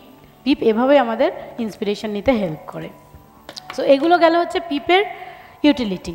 এবার পিপটাকে যে আমরা টাইট্রেট করব বলছি, পিপ টাইট্রেশনটা যে করব, পিপ টাইট্রেশনটা কত রকমের হয়? পিপ টাইট্রেশন মেনলি হয় হচ্ছে 2 রকমের, অ্যাসেন্ডিং অ্যান্ড ডিসেন্ডিং। অ্যাসেন্ডিং মানে হচ্ছে কম থেকে বেশির দিকে যাওয়া, ডিসেন্ডিং হচ্ছে একেবারেই বেশি সেট করছি, বেশি থেকে কমের দিকে যাচ্ছি। বাট আমরা এখানে ডিসেন্ডিং পিপ টাইট্রেশনটা প্র্যাকটিস করি না, করি হচ্ছে অ্যাসেন্ডিং পিপ টাইট্রেশন। সো সেটাই শেয়ার করব। এবার যখন আমরা পিপ টাইট্রেশন করব, পিপ টাইট্রেশনের সময় আমাদেরকে কয়েকটা প্যারামিটার মনিটর করতে হয়। সেই প্যারামিটারগুলো কি কি? একটা হচ্ছে এক্সেল টাইডাল ভলিউম, 2 নম্বর হচ্ছে SpO2, 3 নম্বর হচ্ছে blood pressure, and the 4th one is P plat, যেটা বলেছিলাম যে আগে পরে ডিসক্রাইব করব, পি প্ল্যাট বা প্ল্যাটু প্রেশার বা অ্যালভিওলাসের মধ্যেকার প্রেশার। এই 4টে প্যারামিটার্স আমাদেরকে খুব ক্লোজলি মনিটর করতে হয় ডিউরিং পিপ টাইট্রেশন। সো পিপ টাইট্রেশনটা এক্স্যাক্টলি কি? সাপোজ আমি 6 পিপ রেখেছি, প্রথমে 6 পিপে আমি একটা টাইডাল ভলিউম পাচ্ছি, স্যাচুরেশন পাচ্ছি, ব্লাড প্রেশার পাচ্ছি, প্ল্যাটু প্রেশারও দেখতে পাচ্ছি। এবার পিপ টাইট্রেশন স্টার্ট করলাম অ্যাসেন্ডিং ওয়েতে, তখন আমি কি করছি, এই 6 পিপটাকেই বাড়িয়ে করলাম 8। কি হচ্ছে এই জিনিসটাই যদি একটা অ্যালভিওলাসের ক্ষেত্রে দেখি, এই অ্যালভিওলাসটা হচ্ছে সিক্রেশন দিয়ে ভর্তি, তাহলে তার এইটুকু এরিয়া গ্যাসিয়াস এক্সচেঞ্জে কাজ করছে, এইটুকু এরিয়ায় গ্যাসিয়াস এক্সচেঞ্জ হচ্ছে, টাইডাল ভলিউম জেনারেট হচ্ছে, স্যাচুরেশন জেনারেট হচ্ছে, স্যাচুরেশন আসছে। এবার এই সিচুয়েশানে আমি পিপটাকে করলাম 6 থেকে 8। এই যে পিপটা বাড়ালাম, বাড়ানোর ফলে কি হবে, এই অ্যালভিওলাসটাকে যদি আমি একটা ভেবে নিচ্ছি, সাপোজ একটা বটল, যে একটা প্লাস্টিক বটল, সেটাকে আমি কেটে নিলাম, দুদিকটাই কেটে নিলাম, কেটে নিয়ে মাঝখানটাতে আমি একটা টাইটলি ফিটেড স্পঞ্জ দিয়ে দিলাম, যেটা পড়বে না, টাইটলি ফিটেড। এবার আমি ওপর থেকে জল ঢালছি, জল ঢালতে ঢালতে একটা টাইম পরে কি অ্যালভিওলাসটা বা ওই স্পঞ্জটা কী হবে, জলে স্যাচুরেটেড হয়ে যাবে। তো এরপরে ফার্দার আমি যে জলটা দেবো, ও আর সোক করে ধরে রাখতে পারবে না, ও জলটাকে ছেড়ে দেবে। সেম সিচুয়েশন কিন্তু অ্যালভিওলাসের ক্ষেত্রে। অ্যালভিওলাসের স্পঞ্জি স্ট্রাকচার, তাহলে ও জলটাকে অ্যাকুমুলেট করে আছে, ধরে আছে। এবার এই যে প্লাস্টিকের বটলটা বললাম, এর ওপরে যদি আমি একটা পিস্টন দিয়ে প্রেশার দিতে থাকি, কি হবে, যত আমি প্রেশার দিচ্ছি জলটা, যেহেতু স্পঞ্জ থেকে জলটা নিংড়ে বাইরে চলে যাচ্ছে। অ্যালভিওলাসের ক্ষেত্রেও কিন্তু সেম জিনিসটা হয়। এই অ্যালভিওলাসের মধ্যে যখন আমি প্রেশার দিচ্ছি, কি হচ্ছে, যে জলটা আছে সেই জলটা ইন্টারস্টিশিয়ামে ফার্স্ট লিক আউট হচ্ছে, আর দেন ক্যাপিলারি দিয়ে বাইরে চলে যাচ্ছে। ওকে, তাহলে এই কাণ্ডটা ঘটছে হচ্ছে পিপ বাড়ানোর ফলে। এবার এই যে পিপ বাড়ালাম, তাতে করে প্যারামিটার্সগুলোর কী কী ইমপ্রুভ হচ্ছে একটু ভেবে দেখুন। যে টাইডাল ভলিউম বলছি, এতক্ষণ ছিল এই জায়গাটা, এর উপরে প্রেশার দিয়েছি, আর প্রেশার দেওয়ার ফলে কি হয়েছে, একটু জল বাইরে বেরিয়ে গেছে, তাহলে কি হয়েছে, সারফেস এরিয়াটা একটু বেড়েছে। সারফেস এরিয়া যখন একটু বেড়েছে, তার মানে কি হয়েছে, টাইডাল ভলিউম একটু বেড়েছে। সো পিপ বাড়ানোর ফলে ফার্স্টলি যেটা হবে, এক্সেল টাইডাল ভলিউমটা বাড়বে। ওকে, নেক্সট হচ্ছে SpO2। SpO2 কী হবে, এতক্ষণ এই জায়গাটা ছিল, এখন এইটুকু জায়গাও গ্যাসিয়াস এক্সচেঞ্জে কাজ করছে। সো যখন জায়গা বেড়েছে গ্যাসিয়াস এক্সচেঞ্জ করার জন্য, তাহলে গ্যাসিয়াস এক্সচেঞ্জও বেশি হচ্ছে। গ্যাসিয়াস এক্সচেঞ্জ যত বেশি হবে, কি হবে, SpO2 মানে অক্সিজেনটা ঢুকেছে একটু বেশি আগের চেয়ে, so SpO2 will be increased. What about blood pressure? Blood pressure কী হবে? এবার এই থোরাসিক ক্যাভিটিটার কথা একটু ভাবি। আমাদের যে থোরাসিক ক্যাভিটি আছে এর মধ্যে লাংস যেরকম আছে, লাংসের সাথে সাথে কিন্তু হার্টও আছে। হার্টটা কোথায় থাকে? এরকম যদি লাংস থাকে, লাংসের জাস্ট নিচেই এরকমভাবে হার্টটা থাকে, তাই তো? হার্ট এরকম পাম্প করে। এবার যদি এই লাংসে জল ভর্তি থাকার কারণে লাংসের কি হয়, ওয়েটটা বেড়ে যায়। স্পঞ্জি স্ট্রাকচার, তো স্পঞ্জে যদি জল দিই তাহলে ওয়েট বেশি হয়ে যায়। তো লাংসেও তাই, যখন জল দিয়েছি মানে জলে ভর্তি, তাহলে ও কী করবে, ওর ওয়েটটা বেশি হয়ে গেছে। এবার ওই ওয়েটটা নিয়েই ও হার্টের ওপর চেপে বসবে। সো হার্ট এতক্ষণ যা নর্মাল পাম্প আউট করছিল, এখন তার পাম্পিং অ্যাক্টিভিটিটা কমে যাবে। তার কারণ ওর ওপর একটা ভারী জিনিস বসে আছে, ওর কার্ডিয়াক কন্ট্রাক্টিলিটিটা কমে যাবে। এবার যখন কার্ডিয়াক কন্ট্রাক্টিলিটি কমে গেছে, তাহলে আমরা জানি যে ব্লাড প্রেশারটা কমে যাবে। মানে প্রথমের দিকে ছিল ব্লাড প্রেশার কম ছিল। আবার আরও একটা ফ্যাক্টর এখানে কাজ করে, যেহেতু লাংসের মধ্যে জল অ্যাকুমুলেট হয়ে আছে, তাহলে থোরাসিক ক্যাভিটির অ্যাজ এ হোল প্রেশারটাও কিন্তু অনেক বেশি। আর থোরাসিক ক্যাভিটির মধ্যে যদি প্রেশার বেশি থাকে, তাহলে কি হবে, যে ভেনাস রিটার্ন আসার কথা হার্টে, ভেনাস রিটার্নও কিন্তু কমে যাবে। আর ভেনাস রিটার্ন যত কমবে, স্ট্রোক ভলিউমও তত কমবে, সো ব্লাড প্রেশারও কম থাকবে। বাট এই সিচুয়েশানে যখন আমি পেশেন্টটাকে পিপ দিয়েছি, পিপ বাড়ানোর ফলে কি হয়েছে, জল ওয়াশ আউট হয়েছে, তো লাংসের যা ওয়েট একটু কমে গেছে। সো ও হার্টকে একটু রিলিজ আউট করেছে, আর হার্টের পাম্পিং অ্যাক্টিভিটিটা তাহলে আগে যা ছিল তার চেয়ে একটুখানি বেড়েছে। সো ব্লাড প্রেশারটা কি হবে, বাড়বে। আবার ওই সেম রকমভাবে ইন্ট্রাথোরাসিক ক্যাভিটির যা প্রেশার ছিল, জল থাকার কারণে, জল একটু রিলিজ হওয়ার কারণে কি হয়েছে, ইন্ট্রাথোরাসিক প্রেশারটাও একটু রিলিজ হয়েছে। সো সেই দিক থেকেও কিন্তু ব্লাড প্রেশারটা বাড়বে। তাহলে আমরা এই তিনটে প্যারামিটার্স পেলাম যেগুলো পিপ টাইট্রেশন করার ফলে বাড়ছে। But what about this P plat? P প্ল্যাটের কী হবে? পি প্ল্যাট মানে আমি বলেছি অ্যালভিওলাসের মধ্যেকার প্রেশার। পরের পয়েন্টেই আমি দেখাবো যে কীভাবে পিপ টাইট্রেশনটা পি প্ল্যাটটা আমরা মেজার করি। বাট এখানে শুধু বলছি যে পি প্ল্যাটটা এক্স্যাক্টলি কী। পি প্ল্যাট মানে যেহেতু বললাম অ্যালভিওলাসের মধ্যেকার প্রেশার, এবার যেহেতু অ্যালভিওলাসের মধ্যে জল ভর্তি আছে, তাহলে অ্যালভিওলাসের মধ্যেকার প্রেশারও কিন্তু অনেক বেশি। দ্যাটস ওয়াই যখন আমরা পিপ টাইট্রেশন করছি, জল কিছুটা রিলিজ আউট হওয়ার ফলে প্রেশারটাও কিছুটা রিলিজ আউট হবে। সো প্ল্যাটু প্রেশারটা কিন্তু কমবে। প্ল্যাটু প্রেশারের নর্মাল রেঞ্জ হচ্ছে 25 to 30, এটা হচ্ছে নর্মাল রেঞ্জ। ওকে, বাট দেখা গেছে পিপ টাইট্রেশন যখন স্টার্ট করেছি, ফার্স্টে আমি 6 থেকে 8 করেছি, তাহলে এভাবে পিপ টাইট্রেশন আমি অ্যাসেন্ডিং পিপ টাইট্রেশন করেই যাব। 6 থেকে 8, 8 থেকে 10, 10 থেকে 12, এই রেঞ্জে আমি করতে আছি। এবার প্রত্যেকটা যে পিপ বাড়াচ্ছি, এটা কিন্তু 1 মিনিটে 2 মিনিটে বাড়িয়ে দিচ্ছি না। এই ইচ 2 বাড়ানোতে আমি সময় দেব হচ্ছে 15 মিনিট। আর এই 4টে প্যারামিটার্স মেজার করে যাব, 4টে প্যারামিটার্স মনিটর করব, আর সাথে সাথে 2 করে পিপ বাড়াবো অ্যাসেন্ডিং ওয়েতে। ওকে, এবার 12 যখন পিপ তুলেছি, দেখলাম যে সমস্ত প্যারামিটার্স ইমপ্রুভ করে গেছে। যা আগে ছিল তার তুলনায় অনেক বেশি ইমপ্রুভ করেছে, আর হয়তো পি প্ল্যাট নর্মাল রেঞ্জে চলে এসছে, মানে 25 to 30-র মধ্যে চলে এসছে। তাহলে আমরা তো বাঙালি, আমরা ভাবলাম কি যে তাহলে আরেকটু বাড়িয়ে দিই, আরেকটু বাড়িয়ে দেখি কি আসে। 12 থেকে 14 করলাম। 14 করার সাথে সাথে দেখলাম যে প্যারামিটার্সগুলো আগে ইমপ্রুভ করেছিল, এই যে tidal volume, saturation, blood pressure, সবগুলো আবার ওয়ার্সেন্ট হচ্ছে, সবগুলো আবার কমে যাচ্ছে। তার মানে কি, এই 14 পিপটা ওই পেশেন্টটার জন্য অনেক বেশি হয়ে গেছে। তখন আমাকে আবার ব্যাক করতে হবে 14 থেকে 12-তে, যেহেতু 12-তে গিয়ে আমি ম্যাক্সিমাম ইমপ্রুভমেন্টটা পেয়েছিলাম। দ্যাটস ওয়াই 14 থেকে আবার আমি 12-তে শিফট করব। আর 12টা হচ্ছে তাহলে ওই পেশেন্টের জন্য অপটিমাম পিপ। এভাবে প্রত্যেকটা পেশেন্টের ক্ষেত্রে কিন্তু আমরা পিপ টাইট্রেশনটা করব। কোনো পেশেন্টের জন্যই পিপ স্পেসিফিক নয়, বা টাইপ 1, টাইপ 2 কোনো পেশেন্টের ক্ষেত্রেই কিন্তু পিপ স্পেসিফিক নয়, যে টাইপ 1-এর ক্ষেত্রে বাড়িয়ে রাখবো বা কমিয়ে রাখবো, টাইপ 2-র ক্ষেত্রে বাড়িয়ে কমিয়ে, এরকম নয়। প্রত্যেকটা পেশেন্টের ক্ষেত্রেই কিন্তু আমরা পিপ টাইট্রেশনটা করে দেন পিপ সেট করব। ওকে, সো এই জন্য পিপ টাইট্রেশনটা আমাদের কাছে খুব বেশি ইম্পর্ট্যান্ট। এবার আমরা নেক্সট যাব কিভাবে আমরা পি প্ল্যাট আর অটো পিপ মেজারমেন্ট করি। পি প্ল্যাট আমি বললাম কি, অ্যালভিওলাসের মধ্যেকার প্রেশার। সো একটা যদি ভেন্টিলেটর দেখি, এরকম একটা বক্স আঁকলাম, যেটা হচ্ছে আমি ভেবে নিচ্ছি ভেন্টিলেটর। এই ভেন্টিলেটরের একটা ইন্সপিরেটরি পোর্ট, একটা এক্সপিরেটরি পোর্ট, দুটো পোর্টেই হচ্ছে সার্কিটের দুটো লিম্ব কানেক্টেড থাকে এরকম, আর এইটা গিয়ে কানেক্টেড হয় টু দ্য পেশেন্ট, সেটা ইটি টিউবে থাকুক বা ট্রাকিওস্টমি টিউবে থাকুক, যেখানেই থাকুক না কেন, এই কাণ্ডটা হচ্ছে। এবার এই সিচুয়েশানে আমি মেজার করব পি প্ল্যাট। পি প্ল্যাট যে মেজার করব, এটা সাপোজ এক্সপিরেটরি পোর্ট, এটা ইন্সপিরেটরি port.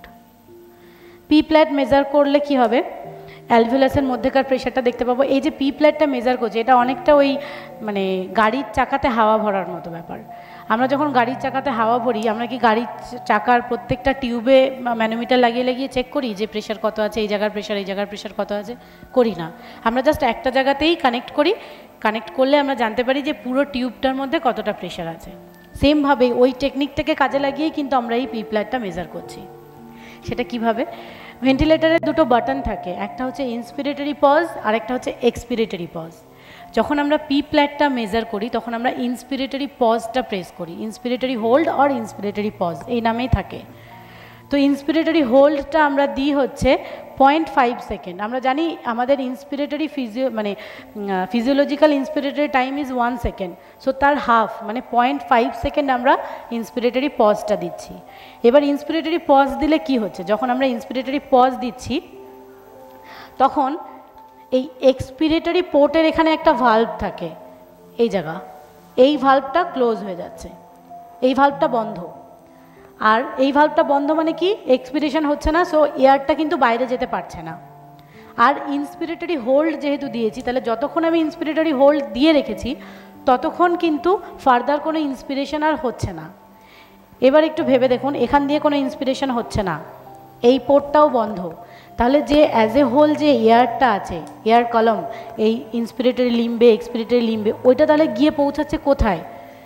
Directly to the alveolus. কারণ অ্যালভিওলাসেই পেশেন্টের হয় ইটি টিউব বা ট্রাকিওস্টোমি টিউব দিয়ে কানেক্ট করা আছে। অ্যান্ড ওই যে বললাম গাড়ির চাকার ওই হাওয়া মাপার টেকনিকটা, সেটাই হচ্ছে অ্যালভিওলাসের সেম জিনিস। মানে এই যে as a whole inspiratory limb, expiratory limb, যে এয়ার কলামটা পাচ্ছি সেই এয়ার কলামটাই আমি পাচ্ছি অ্যালভিওলাসেও। দ্যাটস ওয়াই এই সময় মানে ভেন্টিলেটারে যে পি প্ল্যাটটা দেখাচ্ছে বা প্ল্যাটো প্রেশারটা দেখাচ্ছে, সেটা দেখাচ্ছে ডিরেক্টলি অ্যালভিওলাসের প্রেশার। আর এই প্রেশারের নর্মাল লিমিট হলো 25 to 30, এই রেঞ্জের মধ্যে রাখতে হয়। ওকে, এভাবে আমরা পি প্ল্যাটটা মেজার করছি। নেক্সট আমরা মেজার করছি অটোপিপ। অটোপিপটা কি, আমরা বললাম ফিজিওলজিক্যাল অটোপিপ, মানে ফিজিওলজিক্যাল পিপ ইজ 0, তাহলে আমাদের ফিজিওলজিক্যাল কোনো পিপ নেই। এবার যখন পেশেন্টটাকে ভেন্টিলেটারে দিয়েছি, তাহলে যদি 6 বা 8 যাই পিপ সেট করেছি মেজারমেন্ট করার পর, বা পেশেন্ট জেনারেটেড পিপও তাহলে আমরা এটাই পাওয়ার কথা 6 বা 8, কিন্তু সেটা হয় না। যে পেশেন্টের ক্ষেত্রে অটোপিপ জেনারেট হচ্ছে তাদের ক্ষেত্রে হয় না। এবার অটোপিপটা আমরা মেজার করছি কি দিয়ে, এখানে যেমন আমরা ইন্সপিরেটরি হোল্ড দিয়েছিলাম, এবার অটোপিপ মেজারমেন্টের সময় আমরা এক্সপিরেটরি হোল্ড দেব। এক্সপিরেটরি হোল্ড যখন দিচ্ছি তখন কি হচ্ছে, ইন্সপিরেটরি হোল্ডের সময় যেমন এক্সপিরেটরি ভাল্বটা ক্লোজ হয়ে যাচ্ছিল, এক্সপিরেটরি হোল্ডের সময় তখন ইন্সপিরেটরি ভাল্বটা ক্লোজ, এই ভাল্বটা ক্লোজ হয়ে যাচ্ছে, মানে আর কোনো এয়ার আসছে না। আর তখন এক্সপিরেটরি ভাল্বটা কিন্তু ওপেন, সো দ্যাট যে এয়ার কলামটাই আছে পুরো এয়ার কলামটা কিন্তু বেরিয়ে যাচ্ছে বাইরে, মানে এক্সপিরেটরি হোল্ড দেওয়ার সাথে সাথে পুরো এয়ার কলামটা বেরিয়ে গেল। তাহলে এবার যে পিপটা আমি পাবো অ্যালভিওলাসের মধ্যেকার যে পিপটা দিয়ে রেখেছি সেটাই তাহলে পাবো, যেটা আমি পেশেন্টকে সেট করে দিয়েছি। কিন্তু এখানে যদি আমি দেখি যে মেজার্ড পিপ আমার দেখাচ্ছে, যা গিভেন পিপ আছে তার 50% থেকে 100%, মানে সাপোজ 6 সেট করেছি কিন্তু আমি মেজার্ড পিপ পাচ্ছি হচ্ছে 9 or 12, তাহলে কি পেয়েছি 50%, 6-এর 50% 3, 9 পাচ্ছি। আবার যদি কোনো কারণে 6-এর 100% যদি 12 পাই, তার মানে কি হচ্ছে, আমাকে বুঝতে হবে যে পেশেন্টটা অটোপিপ জেনারেট করছে। কারণ আমার নর্মালি ফিজিওলজিক্যাল কোনো পিপ নেই, ফিজিওলজি থেকে কোনো পিপ আসার কথা নয়, যা দিয়ে রেখেছি সেটাই পাওয়ার কথা, কিন্তু পাচ্ছি তার 50% থেকে 100%, তার মানে পেশেন্ট অটোপিপ জেনারেট করছে। আর এইভাবে আমরা অটোপিপটাকে মেজার করতে পারি। আচ্ছা, নেক্সট আমরা যাচ্ছি হচ্ছে ট্রিগার। ট্রিগারটা এক্স্যাক্টলি কি, এটা আমরা প্রত্যেকটা ভেন্টিলেটারেই সেট করি। ট্রিগার আছে দু রকমের, flow trigger and pressure trigger. কোনোটাই একটার থেকে বেশি কম নয়, মানে ফ্লো ট্রিগারও যা প্রেশার ট্রিগারও তাই, দুটোই সেম। কোনো পেশেন্টের ক্ষেত্রেই কিন্তু মানে ফিক্স করা যায় না ফ্লো ট্রিগার বা প্রেশার ট্রিগার। কিন্তু এখানে শুধু ট্রিগারটা আমরা সেট করি 2 থেকে 5-এর মধ্যে, কারণ আমরা এক্সপিরেটরি মানে এক্সটার্নাল ইন্টারকস্টাল মাসেল ট্রিগার করে -5 সেন্টিমিটার অফ H2O পর্যন্ত প্রেশার ক্রিয়েট করতে পারে। দ্যাটস ওয়াই যদি আমরা ট্রিগার এর থেকে বেশি করি তাহলে কিন্তু পেশেন্ট নিজে ট্রিগার করতে পারবে না। ওকে, দ্যাটস ওয়াই আমরা ট্রিগারটা 2 থেকে 5-এর মধ্যে সেট করি। এবার এই যে ট্রিগার সেট করি সেটা ফ্লো ট্রিগারের ক্ষেত্রে একটা জিনিস মাথায় রাখতে হবে, যখন আমরা ফ্লো ট্রিগার সেট করছি আর যদি সেই পেশেন্টটা টাইপ 2 ফেলিওর হয়, টাইপ 2 ফেলিওরের ক্ষেত্রে ফ্লো ট্রিগার সেটের সময় একটা জিনিস মাথায় রাখতে হয়, টাইপ 2 এর ক্ষেত্রে আমরা কি জানি যে এয়ারওয়েটা ন্যারোয়িং হয়ে থাকে, তাই তো? এই পোর্শনটা সাপোজ ন্যারোয়িং, তাহলে যখন আমি ফ্লো ট্রিগার দিয়েছি এই পজিশনে ফ্লো ট্রিগার ঠিক আছে, এখানেও ঠিক আছে, এখানেও ঠিক আছে, কিন্তু যখনই দেখা গেল যে এই এয়ারওয়ের মধ্যে যাচ্ছে, এখানে যাচ্ছে, তখন কি হচ্ছে, জায়গাটা তো ন্যারোয়িং হয়ে আছে, জায়গাটা ন্যারোয়িং হয়ে থাকার কারণে যেহেতু একটা ফ্লো, ও কি করবে পাশের থেকে এয়ারগুলোকে অ্যাকুমুলেট করে মানে পুল টানবেও।